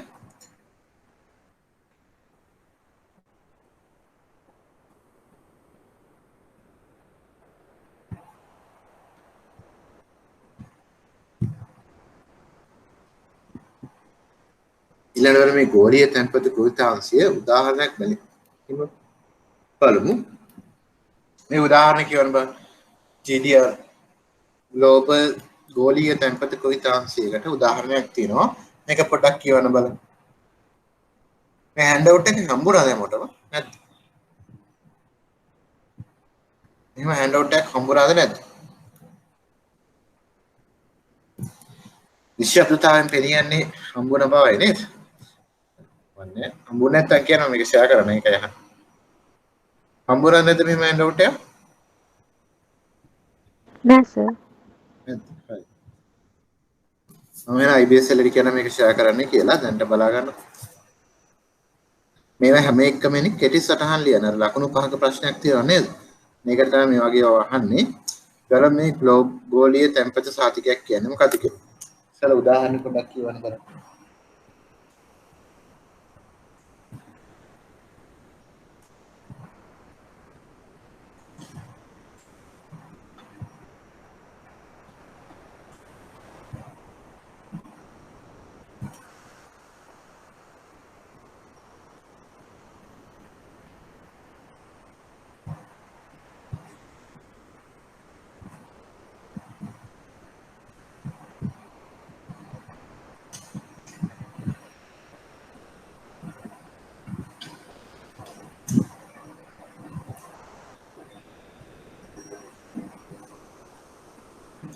මේ GDR නැත්නම් GDR කියලා කියන්නේ ග්ලෝබල් ටෙම්පරේචර් කෘතාංශය කියලා කියන්නේ කිසියම් රටක තියෙන සමාගම කොටස් වෙනත් රටක ගනුදෙනු කිරීම සඳහා යොදා ගන්න පුළුවන් ක්‍රමයක් තමයි මේ GDR කියලා කියන්නේ. ක්‍රමයේ උදාහරණයක් ගත්තොත් වෙන ඇති ජෝන් කිල් සමාගමේ කොටසක් අපි රුපියල් 2000 කියලා හිතමු. ඒ වගේම අද විනිමය අනුපාතය 200 නේද? කවන්න රුපියල් 100 කියලා හිතමු. එහෙමනම් JK සමාගමේ කොටසක් ඩොලර් වලින් කොච්චරද? වයිට් බෝඩ් එකට ගියොත් පොඩ්ඩක්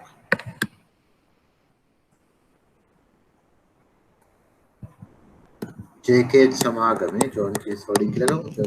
සමාගමේ කොටසක් රුපියල් 2000. අද $1 එකට ගෙවනවා LKR 100. එහෙමනම් මේ JK සමාගමේ කොටසක් ඩොලර් වලින් කොච්චරද? කීයද?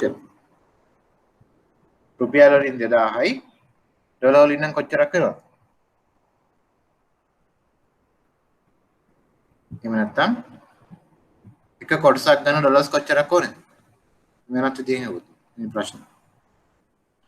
$1 එකට රුපියල් 100ක් හම්බ වෙනවා. එහෙමනම් එක කොටසක් ගන්න ඩොලර්ස් කොච්චරක් ඕනේ?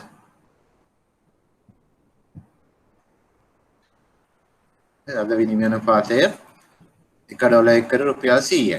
ජෝන් කීස් සමාගමේ කොටසක් රුපියල් 2000යි. එහෙමනම් මේ ජෝන් කීස් සමාගමේ එක කොටසක් ගන්න විදේශීය ආයෝජකයෙක් කියලා හිතමුකෝ. විදේශීය ආයෝජකයෙක්ට ඩොලර්ස් කොච්චරක් ඕනේ? කොච්චරක් ඕනේ? $1 එකට 100යි. රුපියල් 2000ක් ඕනේ එක කොටසක් ගන්න. එහෙමනම් ඩොලර් කොච්චරක් ඕනේ?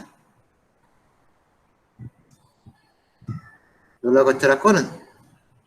20. 20. එහෙනම් අපිට කියන්න පුළුවන් JK සමාගමේ කොටසක් ඩොලර් වලින් ගත්තොත් ඩොලර් 20ක් වෙනවා. හරි. දැන් මෙහෙම තියෙද්දි ඇමරිකාවේ ඉන්න කෙනෙක් ජෝන් කීස් සමාගමේ කොටස් 10000ක් මිලදී ගන්න. US වල ඉන්න කෙනෙක් ජෝන් කීස් සමාගමේ කොටස් 10000 නේද? 10000ක් මිලදී ගන්න.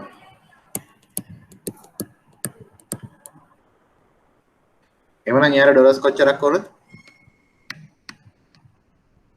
කොටස් 10000ක් මිලදී ගන්න. ඩොලර් වලින් නම් යන ඩොලර්ස් 1.5 නේද? ඩොලර් ලක්ෂ 2ක් ඕනේ යාට කොටස් 10000ක් මිලදී ගන්න. ඒක කොටසක් අපි ඩොලර් 2යි කියලා හොයාගත්තා නේද?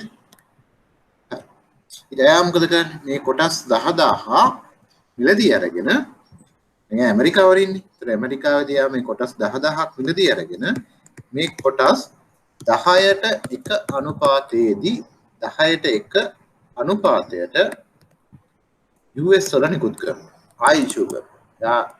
ඇමරිකාවේ මොකක් හරි කොටස් සෙළඳපොලක මොකක් හරි කොටස් සෙළඳපොලක් සිටිතුමු. කොටස් සෙළඳපොල එයා මොකද කරන්නේ?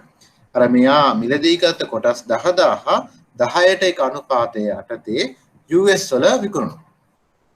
එහෙනම් 10ට 1 නම් කොටස් 10000ක් තියෙනවා නම් කොටස් 1000ක් වෙනවා නේද? නේද? කොටස් 10ව 10ක්. එහෙනම් 10ව 10ක් හදලා එයා ඇමරිකාව තුල විකුණනවා. 10ව 10ක්. මේක 10ව 10ක් හදලා එයා ඇමරිකාව තුල විකුණනවා. එහෙනම් මේක 1000ක වටිනාකම කීයද? මේ 1000ක් මිලදී ගන්න ඕන නම් කීයක් ගෙවන්නේද යාට? ඇමරිකාවෙන් ආවජකෙක් 10ට 1නේ. මේ ඔක්කොම ලක්ෂ 2ක් ගියා. 1000 නම් එකට 2000යි නේද? 20000. 20000ක් වෙනවා. එහෙනම් මෙන්න මේ වගේ ගනුදෙනු කරොත් ජෝන් කී සමාගමේ කොටස් ඇමරිකාව තුළ මෙන්න මේ ආකාරයෙන් ගනුදෙනු කරොත් මේකට තමයි GDR නැත්නම් ග්ලෝබල් තැන්පතු සහතිකයක් කියලා කියන්නේ. මෙන්න මේ 1000 බැගින් තියෙන සහතික වලට තමයි GDR කියලා කියන්නේ. අර 10ට අනුපාත නිකුත් කරන මේ සහතික වලට තමයි GDR නැත්නම් ගෝලීය තැන්පතු සහතික කියලා කියන්නේ. මේ දින වාසිය තමයි දැන් ඇමරිකාවේ ඉන්න කෙනෙක්ට ලංකාවේ ආයෝජනය කරන්න ඕන වුණොත් හරි කරදරයි නේද? එයා ලංකාවට සල්ලි ගේන්න ඕනේ. ලංකාවේ නීති රීති ඉගෙන ගන්න ඕනේ. ලංකාවේ බ්‍රෝකර් කෙනෙක් හොයාගන්න ඕනේ. ඊට පස්සේ ඒ බ්‍රෝකර් හරහා අපි ගනුදෙනු කරන්න ඕනේ. ටිකක් කරදරයි. ඊට වඩා යාර ලේසි ඇමරිකාව තුළම මේ ජෝන් කීස් කොටස් ගන්න පුළුවන් නේද?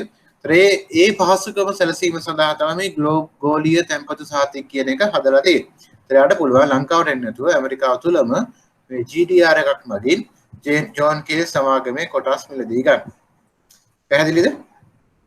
तर මේ වගේ ක්‍රියාවලියකට තමයි මේ ගෝලීය තැන්පතු සහතික කියලා කියන්නේ. පැහැදිලිද? මම හිතනවා පැහැදිලි ඇති කියලා. මොකද කරේ?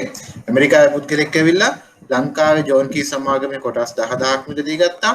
ඒ 10000 පදනම් කරගෙන එයා ඇමරිකාව තුළ අලුතෙන් සුරකුම්පතක් නිකුත් කරනවා. ඒ සුරකුම්පතේ තමයි අර මිලදී ගත්තේ වෙන් 10ට එක අනුපාතයට එයා අලුතෙන් සුරකුම්පත් ටික ඇමරිකාව තුළ නිකුත් කරනවා. ඒ අලුතෙන් නිකුත් කරන සුරකුම්පත් වල තමයි අපි කියන්නේ ගෝලීය තැන්පතු සහතික කියලා. ඒතර ආයෝජකයන් පුළුවන් ලංකාවට එන්න නැතුව මේ ගෝලීය තැන්පතු සහතිකයක් මිලදී ගැනීමෙන් මේ ජෝන් කීස් සමාගමේ කොටස් ඇමරිකාව තුළ ගනුදෙනු කිරීම සඳහා මිලදී ගන්න. ඒකට තමයි මේ GDR කියලා කියන්නේ. හරි මම හිතනවා තේරෙන්නේ නැති කියලා. GDR කියන්නේ ඒකට. දැන් තියෙනවා වර්ණීය කොටස්. අපි දන්නවා වර්ණීය කොටස් වල තියෙන විශේෂත්වය. අපි කිව්වා වර්ණීය කොටස් ගත්තොත් තියෙන විශේෂත්වය තමයි ඡන්ද අයිතියක් හම්බෙන්නේ නැහැ. ඡන්ද අයිතියක් හම්බෙන්න නිසා පරිපාලන කටයුතු වලට සම්බන්ධ වෙන්නේ නැහැ. ඒ වගේම නිශ්චිත ලාභාංශයක් තමයි හම්බෙන්නේ. වර්ණීය කොටස් වර්ග තිබ්බා. සමුචිත වර්ණීය කොටස්, අසමුචිත වර්ණීය කොටස්, නිදහස් කළ හැකි වර්ණීය කොටස්, නිදහස් කළ නොහැකි වර්ණීය කොටස් මතක ඇති කියලා මම හිතනවා.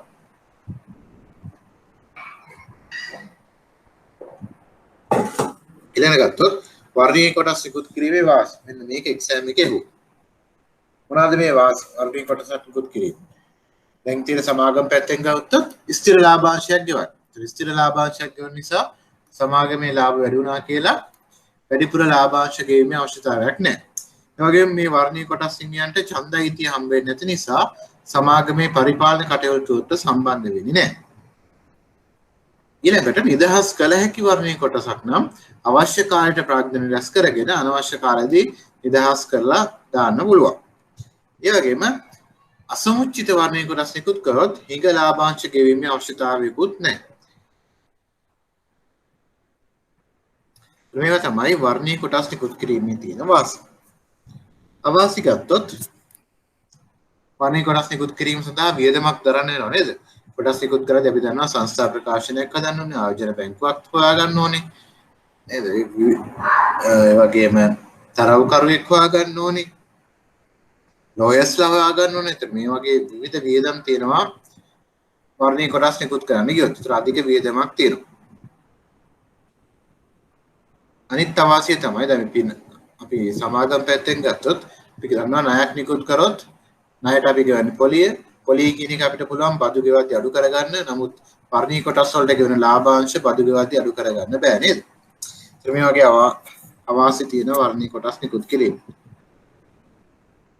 ඊළඟ ඩිබෙන්චර්ස් කියන්නේ ණයකර කියන්නේ කිසිම වත්කමක් අපේට තියන්නේ නැතුව සුරකුම්පත් නිකුත් කරලා සල්ලි හොයාගත්තොත් ඒකට අපි කියනවා ඩිබෙන්චර්ස් කියලා. පොඩ්ඩක් බලා ගන්න. ඊළඟ තියෙනවා තෝරන මිලදී ගැනීම. තෝරන මිලදී ගැනීම කියලා කියන්නේ කිසියම් සමාගමක් තවත් සමාගමක් අත්පත් කරගද්දී ඒ අත්පත් කර ගැනීමට අවශ්‍ය සල්ලි අයිතිකරුවන් ගේන්නේ නැතුව ණය ප්‍රාර්ථනය මගින් රැස් කරලා අර සමාගම අත්පත් කරගත්තොත් ඒක තමයි තෝරන මිලදී ගැනීම කියලා කියන්නේ. විශාල වශයෙන් බාහිර ණය අරගෙන සමාගමක් අත්පත් කරගත්තොත් ඒකට තමයි තෝලන මිලදී ගැනීම කියලා කියන්නේ. ඒත් මේ තෝලන මිලදී ගැනීමක් කරද්දී අර ණය ගන්නකොට අපේට තියන්නේ මේ අලුතෙන් මිලදී ගන්නා සමාගමේ වත්කම් තමයි අපේට තියන්නේ. ඒත් මේකේ තියෙන විශේෂත්වය තමයි සමාගමේ ප්‍රාග්ධනය අයිතිකරුවන්ගේ ප්‍රාග්ධනය භාවිතා නොකර අලුතෙන් ණයක් ලබාගෙන කිසියම් සමාගමක් අත්පත් කරගත්තොත් ඒවට තමයි තෝලන මිලදී ගැනීම කියලා කියන්නේ. වැදගත් ගැටි සටහන් ලියන්න. ඊළඟට තියෙනවා සුරුකුම්පත් කරණය කියලා. සිකියුරිටයිසේෂන් කියලා හයතිය ඔකට යමුම නේද? ලීසින් සමාගම් මෙහෙම දන්නවා මේක. ෆයිනෑන්ස් කම්පැනිස් වලත් සුරුකුම්පත් කරණය කියන එක දන්නවා අපි යමුම නේද? මොකද මේ සුරුකුම්පත් කරණය කියලා කියන්නේ? පිටුම ලීසින් පෝර්ට්ෆෝලියෝ එකක් ගමු අපි.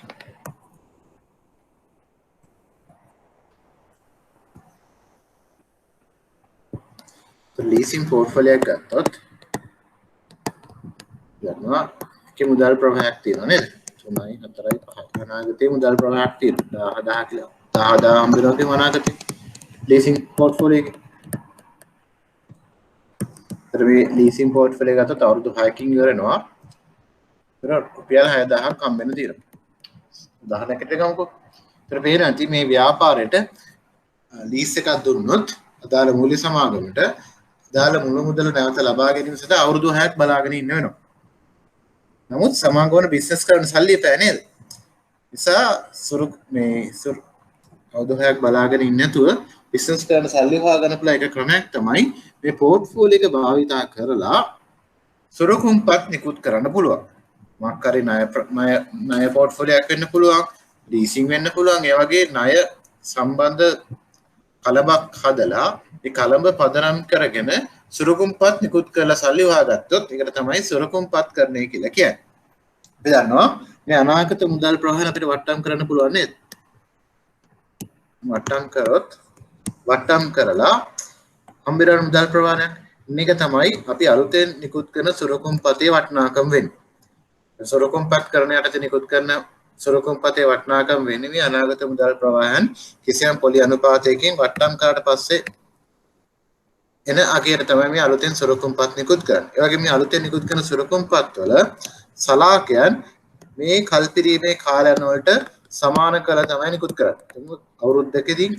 අවුරුද්දකින් 1000ක සලාකයක් ගෙවනවා. ඒතර මේ කම්පැනි මේක ගෙවන්නේ මේ හම්බෙන 1000 පදනම් කරගෙන තමයි මේ සලාකය ගෙවන්නේ. ඒතර ඒ වගේ අනාගත ලැබීමක් පදනම් කරගෙන සුරකුම්පතක් නිකුත් කරලා සල්ලි හොයාගත්තොත් ඒකට තමයි සුරකුම්පත් කරන නැත්නම් සිකියුරිටයිසේෂන් කියලා කියන්නේ. ඒත් කෙටිසටහන් ලියන්න පුළුවන් වෙන්න ඕන. පොඩ්ඩක් කියවගන්න නිසා මාරි ප්‍රශ්න තියෙනවා අහන්න. මම රිපෝර විස්තර කරන්න නැත්තේ එච්චර විස්තර අවශ්‍ය වෙන්නේ නැහැ. ඔකට අවශ්‍ය වෙන්නේ මේක කෙටිසටහන් ලිවීම සඳහා තියෙන දැනුමක් තමයි. ඒ නිසා ඔබට පේන ඇති මේක සුරකුම්පත් කියන වැදගත් විශේෂයෙන් වැදගත් වෙන්නේ ලීසින් කම්පැනිස් සහ ෆයිනෑන්ස් කම්පැනිස් වලට. ලංකාවේ තියෙන සෑම ලීසින් කම්පැනියක්ම සහ ෆයිනෑන්ස් කම්පැනියක්ම මේ සුරකුම්පත් කරන හරහා අවශ්‍ය අරමුදල් සපය ගන්නවා. ඒගොල්ලෝ මොකද කරන්නේ අනාගතයේ ලැබීමට නියමිත මුදල් ප්‍රවාහය පදනම් කරගෙන දන්නවා ඒ කට්ටියගේ ලීසින් පෝර්ට්ෆෝලියෝ එකේ අනාගතයේ සල්ලි හම්බ වෙන දිනවා කියලා. මේ දවස්වල ඒවා පදනම් කරගෙන අලුතෙන් සුරකුම්පතක් නිකුත් කරලා සල්ලි හොයාගත්තොත් ඒකට තමයි සුරකුම්පත් කරණය කියලා කියන්නේ. හරි. ඒ ටික දැනගත්තාම ඇති අරමුදල් රැස් කිරීමේ උපකරණ සම්බන්ධයෙන් ඊළඟට පාඩමක් තියෙනවා type of funds නැත්නම් අරමුදල් වර්ග කියලා. ඒතර මේකත් කෙටි සටහන් ලියන්න තමයි අවශ්‍ය වෙන්නේ.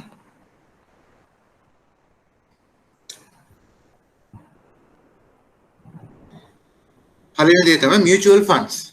Mutual funds නැත්නම් අන්‍යෝන්‍ය අරමුදල්. මේකත් කෙටි සටහන් ලියන්න ඇවිල්ලා තිබ්බ එක්සෑම් එකේ mutual fund එකක් කියන්නේ මොකක්ද කියලා. ඒතර mutual fund එකක් කියන්නේ කිසියම් පොදු මූල්‍යමය අරමුණක් ඉටු කර ගැනීම සඳහා ආයෝජකයන්ගේ ඉතුරුම එකතු කර සකසා ගන්න අරමුදලක්. අපි දන්නවා සමහර ආයෝජකයෝ ඉන්නවා ආයෝජනය කරන දැනුමක් නැහැ. සමහර ඉන්නවා කොටස් වෙළඳපොලේ ආයෝජනය කරන දැනුමක් නැහැ. ඒ වගේ වෙලාවට කරන්නේ සමහර කම්පැනිස් ඉන්නවා ලංකාවේ තියෙනවා මේ වගේ කම්පැනිස්. මේ තමයි අපේ ෆන්ඩ් එක. ෆන්ඩ් එක කියලා. එතන මේ ෆන්ඩ් එකට විවිධ ආයෝජකයන්ගෙන් සල්ලි රැස් කරගන්න. පොඩි ගණන් හැමෝගෙම රැස් කරලා ඒ සල්ලි ටික කොටස් වෙළඳපොලේ ආයෝජනය කළා ඒ ප්‍රතිලාභයන් මේ අයට බෙදා හරිනවා. ඒ වගේ තමයි අන්‍යෝන්‍ය අරමුදල් නැත්නම් මියුචුවල් ෆන්ඩ්ස් කියලා කියන්නේ. මියුචුවල් කියලා කියන්නේ හැමෝම එකතු වෙලා පිටවගත්ත අරමුදල. ඒකට හේතුව තමයි සෑම ආයෝජකයෙක්ම ආයෝජනය කරන දැනුවත් නැහැ. හැමෝම ෆයිනෑන්ස් ගැන දන්නේ නැහැ. හැමෝම දන්නේ ආයෝජනය කරන විදිය. ඒ නිසා ඒ කට්ටිය කරන්නේ එකතු වෙලා අරමුදලක් හදලා ඒ අරමුදල බාර දෙනවා කළමනාකරුවෙක්ට. ඒ මූල්‍ය කළමනාකරුවෙක්ට බාර දෙනවා ඒක මැනේජ් කරන්න කියන්නේ. ඒ වගේ ක්‍රියාවලියකට තමයි මේ මියුචුවල් ෆන්ඩ්ස් කියලා කියන්නේ. බලමු නෝට් එකට ගියොත් වෘත්තීය අරමුදල් කළමනාකරුවන් විසින් මෙම අරමුදල් පොදු අරමුණ ඉටු කර ගැනීම පිණිස එකතු කරගෙන මුදල් ආයෝජනය කරයි. ඒක මොකද කියන්නේ වෘත්තීය කළමනාකරුවෙක් ඉන්නවා. එයා තමයි මේ රැස් කරපු අරමුදල් කළමනාකරණය කරන්නේ.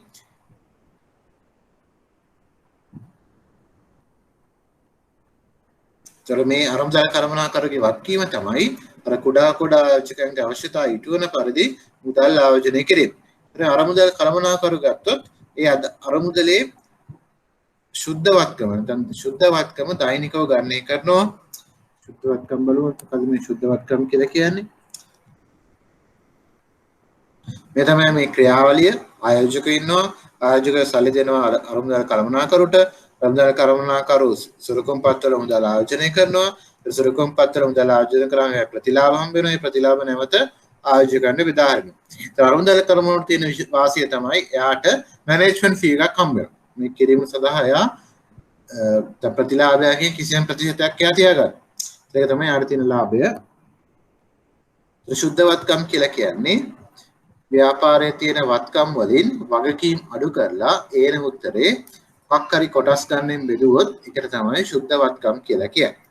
දැන් කිසියම් ව්‍යාපාරයක වත්කම් වලින් වගකීම් අඩු කරලා ඒන අගය ඉක්ුත් කළ කොටස් ගන්නෙන් බෙදුවොත් ඒකට තමයි ශුද්ධවත්කම කියලා කියන්නේ. එහෙනම් මෙතන උදාහරණයක් තියෙනවා. Let's assume that at the close of trading history that a particular mutual fund has 10.5 million worth of securities. කියනවා කිසියම් දවසක් අවසානයේ අන්‍යෝන්‍ය අරමුදලක් සතුව සුරුකුම්පත් තියනවලු මිලියන 10.5ක්. ඒ වගේ මිලියන 2ක මුදල් තියෙනවා. ඒ වගේම ලක්ෂ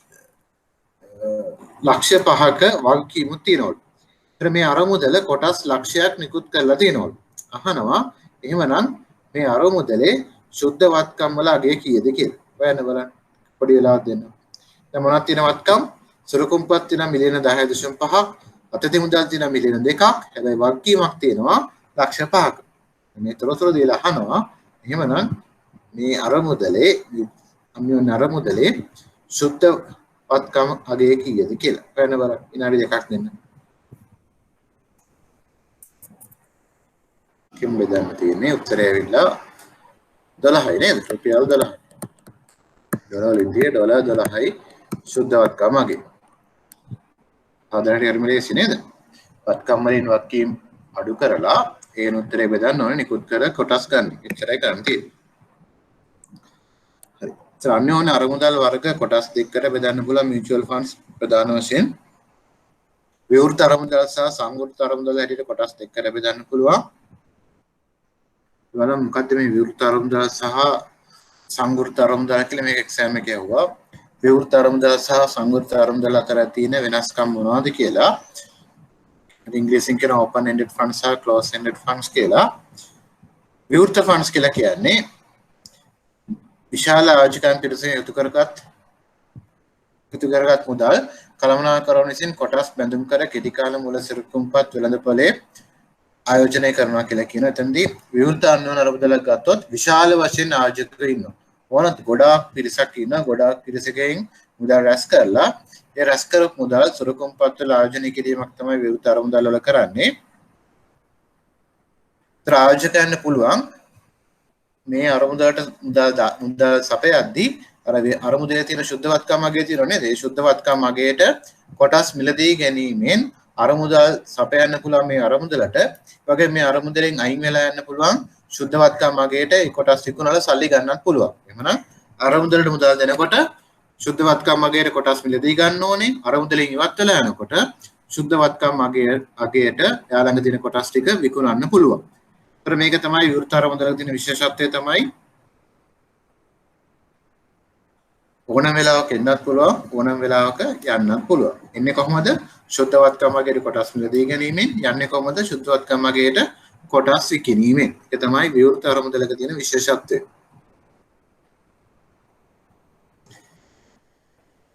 තර මේවා ගත්තොත් ද්විතීයික වෙළඳපොළක් නෑ.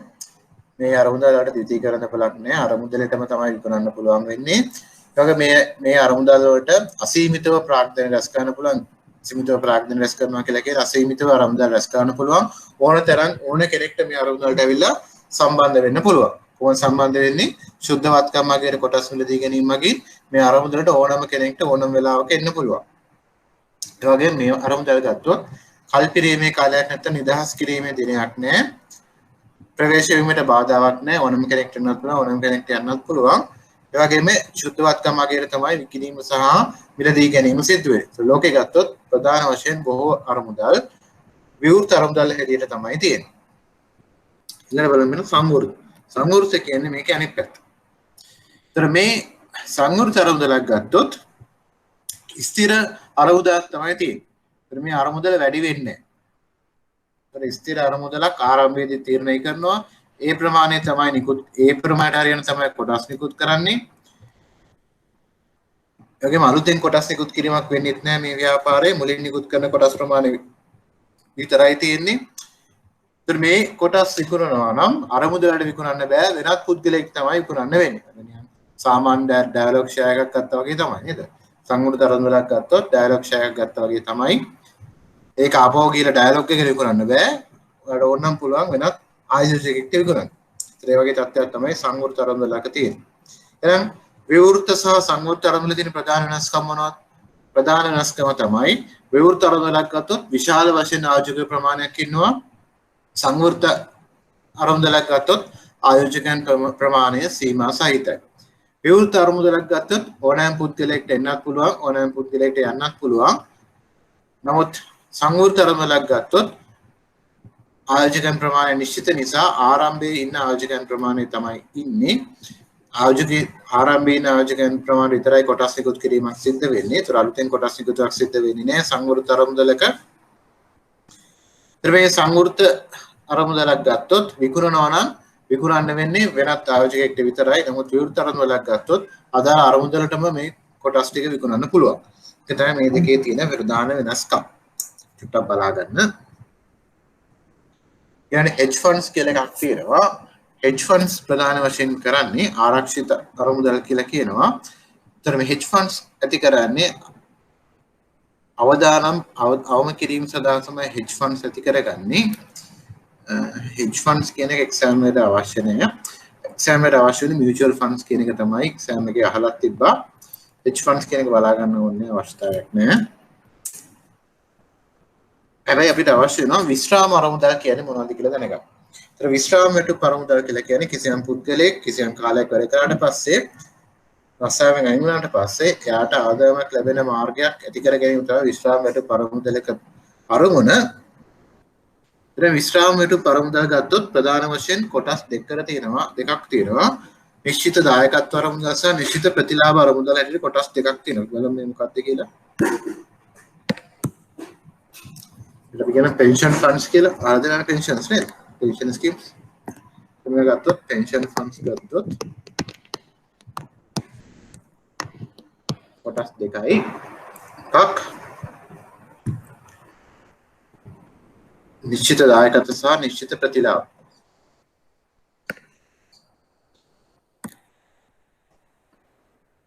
එකක් defined contribution funds, defined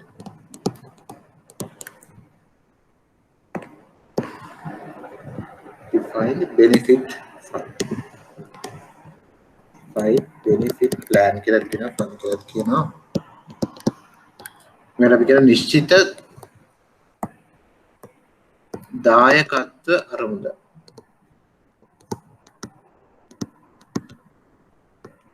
දායකත්ව අරමුදල් නිශ්චිත ප්‍රතිලාභ අරමුදල් තමයි කොටස් ටික pension funds වල තියෙන්නේ. නිශ්චිත දායකත්ව අරමුදලක් ගත්තොත් ඔයා නිශ්චිත ප්‍රමාණයක් හැමදාම මේ අරමුදලට දෙනවා. උදාහරණ නිශ්චිත දායකත්වයකට අපේ EPF Employment Provident Fund. Employment Provident Fund එක වෙන්නේ මොකක්ද? ඔයා හැම මාසෙම 112ක් දෙනවා නේද? ඔයාගේ වැටුපෙන් 112ක් මේ EPF එකට දානවා. ඔයා විශ්‍රාම යන දවස වෙනකම්ම මේ ප්‍රමාණය මේ අරමුදලට දානවා නේද? ඒතර විශ්‍රාම යන දවසට ඒකතු වෙලා තියෙන ප්‍රමාණය ඔයාට හම්බ වෙනවා. ඒ වගේ වල තමයි නිශ්චිත දායකත්ව අරමුදල් කියලා කියන්නේ. ඒතර මේ වචනෙම තියෙන තේරුම. නිශ්චිත දායකත්වය කියනවා නිශ්චිත ප්‍රමාණයක්. නිශ්චිත ප්‍රතිශතයක් තමයි අරමුදලට දායකත්වය දරන්නේ. නමුත් මේ define නිශ්චිත ප්‍රතිලාභ අරමුදල් තියෙන නිශ්චිතත්වය තමයි මේවා ඔයා විශ්‍රාම ගියාට පස්සේ ඔයාට හම්බෙන ප්‍රතිලාභය නිශ්චිතයි. يعني උදාහරණයක් විදිහට pension funds තියෙනවා. විශ්‍රාම ගියාට පස්සේ කියනවා අවසානයේ ගත්ත වැටුපෙන් 160ක් ඔයාට හම්බ වෙනවා කියලා. හරි? මේ දෙකේ තියෙන විශේෂත්වය මොකක්ද? defined contribution නම් ප්‍රතිලාභය දන්නේ නැහැ. විශ්‍රාම වෙන දවසේ වාට කීයක් හම්බ වෙනවද කියලා දන්නේ නැහැ. නමුත් defined benefit එකේ තියෙන විශේෂත්වය තමයි වදන්නවා විශ්‍රාම ගියාට පස්සේ අවසානට ගත්ත වැටුපෙන් කිසියම් ප්‍රතිශතයක් වාට මරණ දවස් දක්වා හම්බ වෙනවා කියලා. ඒක තමයි defined benefit සහ defined contribution එකේ තියෙන වෙනස. ගොඩක් රජයේ විශ්‍රාම වැටුප් ගත්තොත් මෙන්න මේ ක්‍රමය තමයි තියෙන්නේ. අවසානයේ ගත්ත වැටුපෙන් කිසියම් ප්‍රතිශතයක් මරණ දවස් දක්වා හම්බ වෙනවා. ඒකට අපි කියනවා නිශ්චිත ප්‍රතිලාභ අරමුදල කියලා. වචනෙම තියෙන ප්‍රතිලාභය නිශ්චිතයි. නමුත් defined contribution ගත්තොත් ප්‍රතිලාභය නිශ්චිත නැහැ, දායකත්වය නිශ්චිතයි. ඒතර defined contribution defined benefit එකක් ගත්තොත් සේවා යෝජකයා තමයි අවදානම් බාරගන්නේ නේද? සේවා යෝජකයා. කියන්නේ වාගේ බොස් තමයි තවාගේ කර්මාන්තයේ අයිතිකරුවා තමයි අවදානම් බාරගන්නේ නේද? අයියේ එයා යාට කියලා රෙස්ටෝරන්ට් ගියාට පස්සේ වාට මේ ප්‍රමාණය හැමදාම දෙනවා කියලා. මොකද එයා මේ 160 දීම සඳහා ප්‍රමාණවත් අරමුදලක් එයා සකස ගන්න ඕනේ නේද? එහෙම තත්ත්වයක් තමයි defined benefit එක තියෙන්නේ. defined contribution එක අවදානම තියෙන අපිට සේවකයාට. right? ඒ අපිට අවදානම තියෙන අපි දන්නේ නැහැ. අවසානයේ මට කීයක් හම්බ වෙයිද? ඒ හම්බ වෙන ප්‍රමාණය මට ඇති වෙයිද? විශ්‍රාම ගිහලා ජීවත් වෙන්න කියලා. ඒක තමයි මේ ක්‍රම දෙකේ තියෙන වෙනස්කම. defined contribution සහ defined benefit අතර. මොනවාරි ප්‍රශ්න තියෙනවද? මේ තමයි අපිට ඉගෙන ගන්න තියෙන අරමුදල් වර්ග. ඒ ටික දැනගත්තාම මේ අරමුදල් වලින් මොනවාරි ප්‍රශ්න තියෙනවා. එහෙනම් අපි යමු අපේ අන්තිම පාඩමට. ඒ තමයි අපේ value at risk. අපි කියනවා අවදානමට ලක් වූ අගය කියලා. ඒතර අපි දන්නවා සිලබස් එකේ ගොඩාක් පාඩම් ඉගෙන ගත්තා නේද? ඒතර මේ පාඩම ගත්තොත් මේ පාඩම දන්නේ නැහැ කියලා බය වෙන්න එපා. ලකුණු 5ක ප්‍රශ්නයක් තමයි වැඩිම වුණත් එන්නේ. මේ අවදානම් ලක් වූ අගයකින් තමයි value at risk කියලා කියන්නේ. කිසියම් කාලයක් තුරා සමාගමකට වෙන්න පුළුවන් පාඩුව තමයි මේ අවදානම් ලක් වූ අගය කියලා කියන්නේ. ඒතර මේක ගත්තොත් මේක වාගෙන තියෙන 1990 දී වගේ කෙනෙක්චර පරණ නෑ මේ න්‍යාය මේක හොයාගෙන JP Morgan කියන සමාගම තමයි මේක ප්‍රධාන වශයෙන් පටන් ගෙන තියෙන්නේ. ඒතර JP Morgan බැංකුවේ කළමනාකරන දැනගන්න ඕනේ වුණාලු. ඒ JP Morgan බැංකුව ඊළඟ පැය 24 තුර බැංකුවට වෙන්න පුළුවන් අලාභය.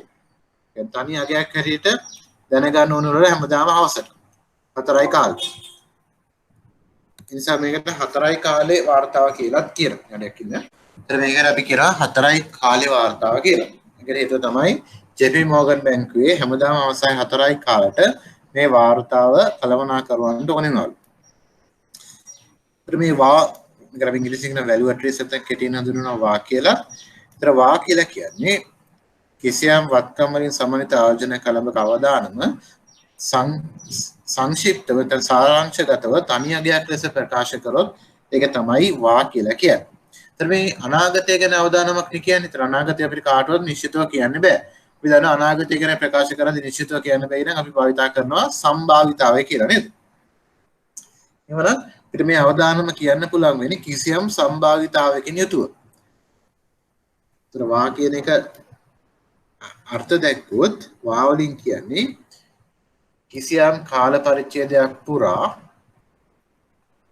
අනාගතයේ කිසියම් කාල පරිච්ඡේදයක් පුරා කිසියම් සම්භාවිතාවයක් තුල වෙන්න පුළුවන් උපරිම පාඩුවට තමයි අවදානමට ලක් වූ අගය කියලා කියන්නේ. හොඳට මතක තියාගන්න අවදානමට ලක් වූ අගයෙන් මනින්නේ වෙළඳපොළ අවදානම. එදනම් මොකද්ද මේ වෙළඳපොළ අවදානම කියලා අපි ඉගෙන ගත්තා නේද? ඒතර වා වලින් මනින්නේ වෙළඳපොළ අවදානම. ඒකත් හොඳට මතක තියාගන්න. හරිද? ඒතර වා කියද්දී අනිවාර්යයෙන්ම සම්භාවිතාවය තියෙන්න ඕනේ, කාලය තියෙන්න ඕනේ. උදාහරණයකට ගත්තොත් මෙතන තියෙනවා ඩොලර් මිලියන 100ක ආයෝජන කළඹක එක් සතියක් පුරා 105ක සම්භාවිතාවක් සහිතව 1.37ක වාය. ඒතර ඒකෙන් පේනවා ඇති. ඒතර වා කියද්දී අනිවාර්යයෙන්ම තියෙන කාලයක් තියෙනවා. ඒතර මේ ගාන ගත්තොත් සතිය කියන කාලය තියෙනවා. සම්භාවිතාවය තියෙනවා 105ක් කියලා. ඒතර වා ප්‍රකාශ කරද්දී අනිවාර්යයෙන්ම සම්භාවිතාවයයි කාලයයි තියෙනවා. ඒතර මේක කියන්නේ මොකද්ද?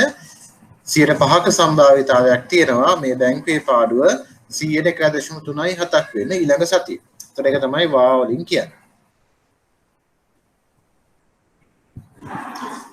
ඒතර වා සඳහා කාල පරිච්ඡේදය වැදගත්, සම්භාවිතාවය වැදගත් නේද?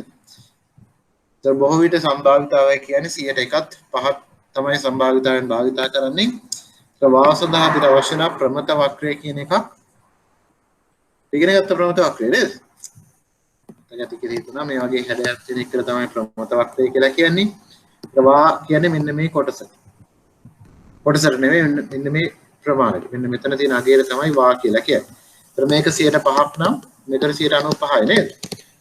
සම්භාවිතාව කියන්නේ මෙන්න මේකට. මේක 105ක් වෙනකොට මේක 95යි. එහෙනම් මෙතන පාඩුව අපි හිතමු රුපියල් මිලියන 100ක් කියලා.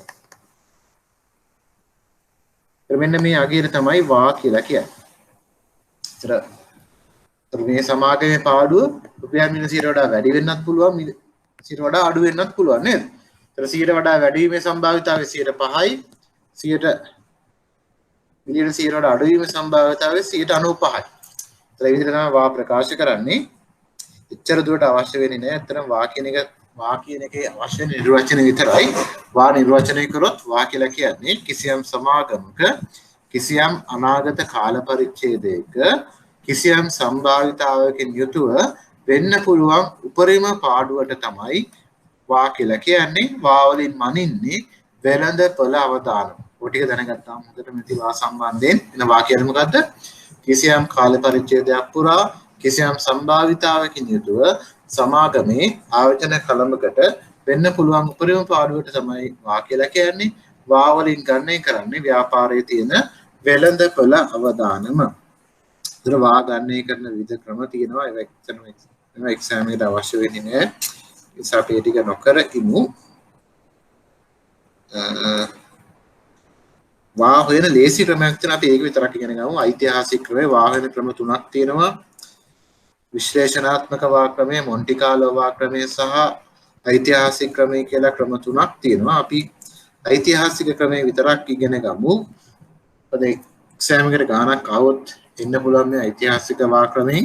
ඒතර ඓතිහාසික වා ක්‍රමයේදී කියන්නේ ඓතිහාසික තොරතුරු පදනම් කරගන්නේ අතීත තොරතුරු පදනම් කරගන්නවා. මේකේ පියවර තමයි ව්‍යාපාරයේ ප්‍රතිලාභයන් කිසියම් කාලයක් පුරා අපි එකතු කරගන්න ඕනේ. පළවෙනි දේ තමයි ව්‍යාපාරයේ ප්‍රතිලාභයන් හොයාගන්න ඕනේ. කියන්නේ ව්‍යාපාරයේ පසුගිය ප්‍රතිලාභයන් හොයාගන්න ඕනේ. එතන අතීත ප්‍රතිලාභයන් හොයාගන්න ඕනේ. එසේ හොයාගත්ත ප්‍රතිලාභයන් අපි පෙළගස්වන්න ඕනේ. ඉහළම අගයේ සිට පහළම අගය දක්වා පෙළගස්වන්න ඕනේ. මොනවද අපි කරන්න ඕනේ? ප්‍රතිලාභයන් හොයාගන්නවා. ප්‍රතිලාභයන් හොයාගෙන ඒ ප්‍රතිලාභයන් ඉහළම එකේ සිට පහළම එක දක්වා පෙළගස්වන්න ඕනේ. අපි ඒක කියන අවරෝහණ කියලා නේද? මට වතක විදිහට ඒකට කියන්නේ අපි අවරෝහණ. ඉහළම එකේ ඉඳලා පහළම එකට පෙළගස්වන්න ඕනේ. ඊළඟ අපි සම්භාවිතාවයක් තෝරගන්න ඕනේ. සම්භාවිතාවය අනුව පිනව සම්භාවිතාවය 105යි කියලා. සම්භාවිතාවය 105 නම් ඒ තෝරාගත්ත පෙළගස්සපු දත්ත වලින් අවම 105 තෝරගන්න ඕනේ.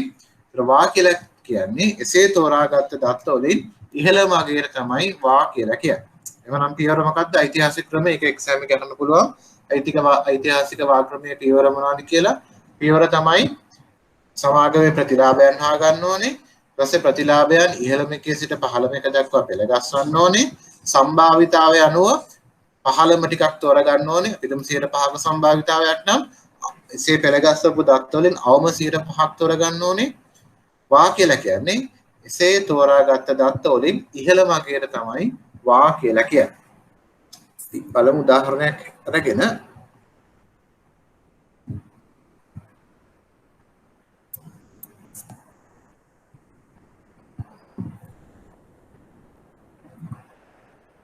කවන්නගේ මේ ගාන බලමු කොට. එක ගානක් හදුවම ඇති. සෑමකට ගානක් આવත් මේ වගේ එකක් තමයි ඉන්නේ. මේ ගාන පොඩ්ඩක් කියන්න. සර් මිලියන 100ක වටිනාකමින් සහිත ආයෝජන කලබක් තියනවලු. දින 100ක දත් එකතු කරගෙන ඒවා ඉහළම අගයේ සිට පහළම දක්වා පෙළගස්සලා තියනවලු. අවම ප්‍රතිලාභ 5 දීලා තියනවලු. ඓතිහාසික වා ක්‍රමය මගින් 105ක වා ගණනය කරන්න කියලා කියනවා. ඓතිහාසික වා හොයද්දී මොනවද පියවර? අතීත ප්‍රතිලාභයන් හොයාගන්න ඕනේ. ඊළඟට ගන්න මේ ප්‍රතිලාභයන් ඉහළම එකේ සිට පහළම එක දක්වා පෙළගස්වන්න ඕනේ. සම්භාවිතාවයක් තෝරගන්න ඕනේ. සම්භාවිතාවය අනුව පහළම දත්ත කීපය තෝරගන්න ඕනේ. මේකේ මොකද කරලා තියෙන්නේ? ප්‍රතිලාභයන් වාගෙන තියෙනවා. ඒවා ඉහළම එකේ සිට පහළම දක්වා පෙළ ගස්සලා තියෙනවා. අවම ප්‍රතිලාභයන් පහක් දීලා තියෙනවා. 105 කිව්වොත් අපි දත්ත කීයක් තෝරගන්න කියන මම කල්පනා කළා. මෙතන දැන් 105ක සම්භාවිතාවය තමයි භාවිතා කරන්න හදන්නේ. මම 105ක සම්භාවිතාවය භාවිතා කරනවා නම් අර අපි දින 100ක දත්ත තියෙනවානේ. දින 100ක දත්ත වලින් දත්ත කීයක් තෝරගන්න ඕනේ? 105ක සම්භාවිතාවය. කීයක් තෝරගන්න? 105ක සම්භාවිතාවය නම් අර දත්ත වලින් කීයක් තෝරගන්න ඕනේ? 100න් 5ක් නේද? 105යි කියන්නේ ඔක්කොම දත්ත 100ක් තියෙනවා. 100 වැඩි කිරීම 105 අවම 5යි නේද? ඒක 105ක සම්භාවිතාවයෙන් අපි තෝරගන්න දත්ත 5. 101ක් නම් එක දත්තේ තෝරගන්න තියෙන්නේ නේද? 100 වැඩි කිරීම 101 කියන්නේ එකයි. එහෙනම් 100 වැඩි කිරීම 105 කියන්නේ අවම දත්ත 5 තෝරගන්න. ඒතර ඒකත් අපිට දීලා තියෙනවා. අපි දන්නවා වා කියන්නේ මොකක්ද? එසේ තෝරාගත්ත දත්ත වලින් ඉහළමගේ. එහෙනම් වාවලගේ කියන බන් තෝරන්න. අවම 5 දීලා තියෙනවා. ඒ තෝරාගත් අවම 5න් වැඩිමගේ. මොකද්ද වැඩිමගේ? අපි දන්නවා ඕනම ශ්‍රීන සංඛ්‍යා ගද්දී වැඩිමගේ වෙන්නේ බිඳුවට ආසන්න එක නේද? ඍණ සංඛ්‍යා ගත්තොත් වැඩිමගේ වෙන්නේ බිඳුවට ආසන්න එක නේද? එහෙම ගත්තොත් උත්තරේ මොකක්ද? ඍණ 0.01 තමයි වාවලගේ. ඒ විදිහ තමයි වා කියන එක තෝරගන්නේ. තේරුණාද?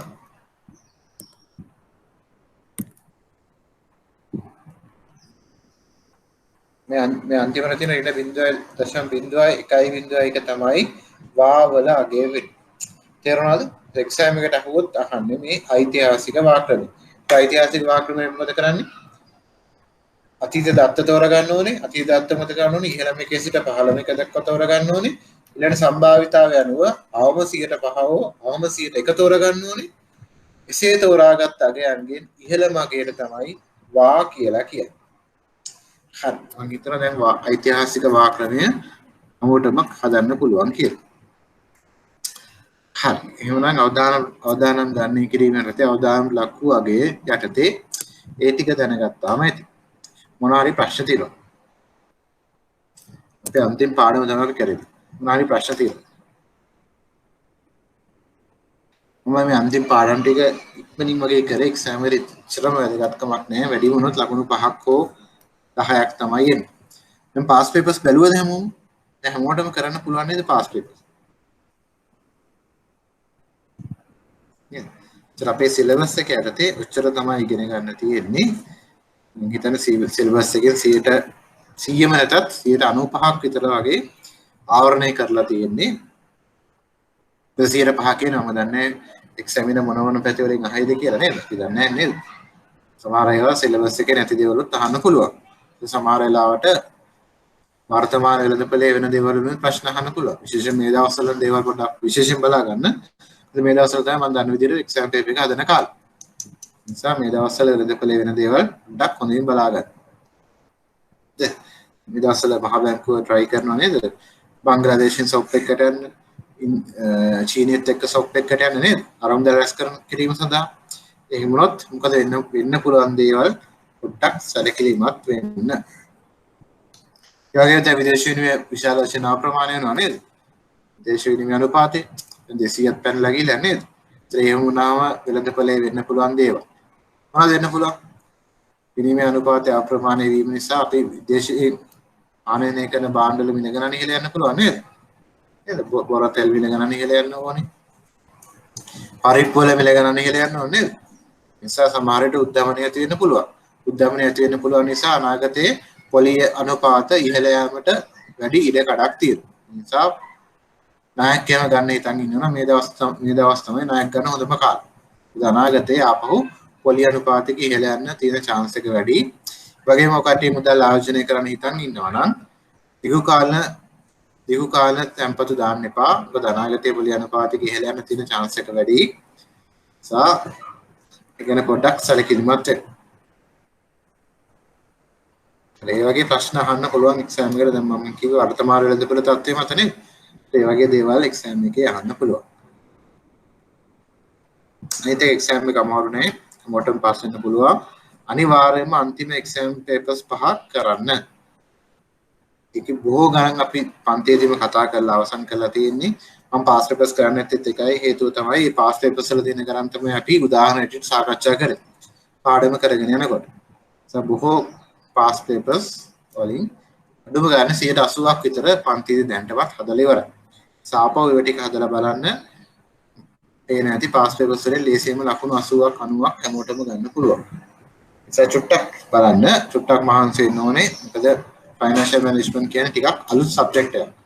ගොඩක් මේ වගේ දේවල් කොහෙන්වත් ඉගෙනගෙන නැහැ ඊට කලින්. ඒක ටිකක් අමාරු වගේ තේරෙයි. නමුත් පාස් පේපර්ස් කරන්න හැමෝටම පාස් වෙන්න පුළුවන්. මොනවා හරි ප්‍රශ්න තියෙනවද? ප්‍රශ්න නැත්නම් අපි පන්තිය නවත්තමු. නවත්තන්න කලින් මම මගේ ඊමේල් ඇඩ්‍රස් එක කියන්නම්. මොනවා හරි පාඩම් කරද්දී ගණන් හදද්දී මොනවා හරි ප්‍රශ්න આવොත් මේකට ඊමේල් එකක් එවන්න. පුළුවන් වෙලාවට මම රිප්ලයි කරන්නම්. ඒක මගේ ඊමේල් ඇඩ්‍රස් එක. මොනවා හරි ප්‍රශ්නක් තියෙනවා නම් ඔකට ඊමේල් එකක් එවන්න. හරි. මොනවා හරි ප්‍රශ්න තියෙනවද තව? එහෙම නැත්නම් අපි අද පොඩ්ඩක් කලින් පන්තිය නවත්තමු. මොකද හේතුව තමයි අපි ඔක සිලබස් එක ඉවරයි අදින්. එහෙමනම් අදින් අපි මේ පන්තිය නවත්තනවා. මොනවා හරි ප්‍රශ්න තියෙනවා නම් ඊමේල් එකක් එවන්න. අවශ්‍ය වුණොත් ඊමේල් එක අනුව මම කෝල් එකක් දෙන්නම්. මොනවා හරි ප්‍රශ්නයක් තියෙනවා නම් කියන්න. ටිකක් මහන්සිලා පාඩම් කරගෙන හැමෝටම එක්සෑම් පාස් වෙන්න පුළුවන්. එහෙනම් අපි පන්තිය නවත්තමු. හැමෝටම සුබ අලුත් අවුරුද්දක් වේවා. ප්‍රාර්ථනා කරනවා ඒ හැමෝටම විභාගේ පාස් වෙන්න පුළුවන් වේවා කියලා ප්‍රාර්ථනා කරමු. එහෙනම් පන්තිය නවත්තමු නේද? Thank you.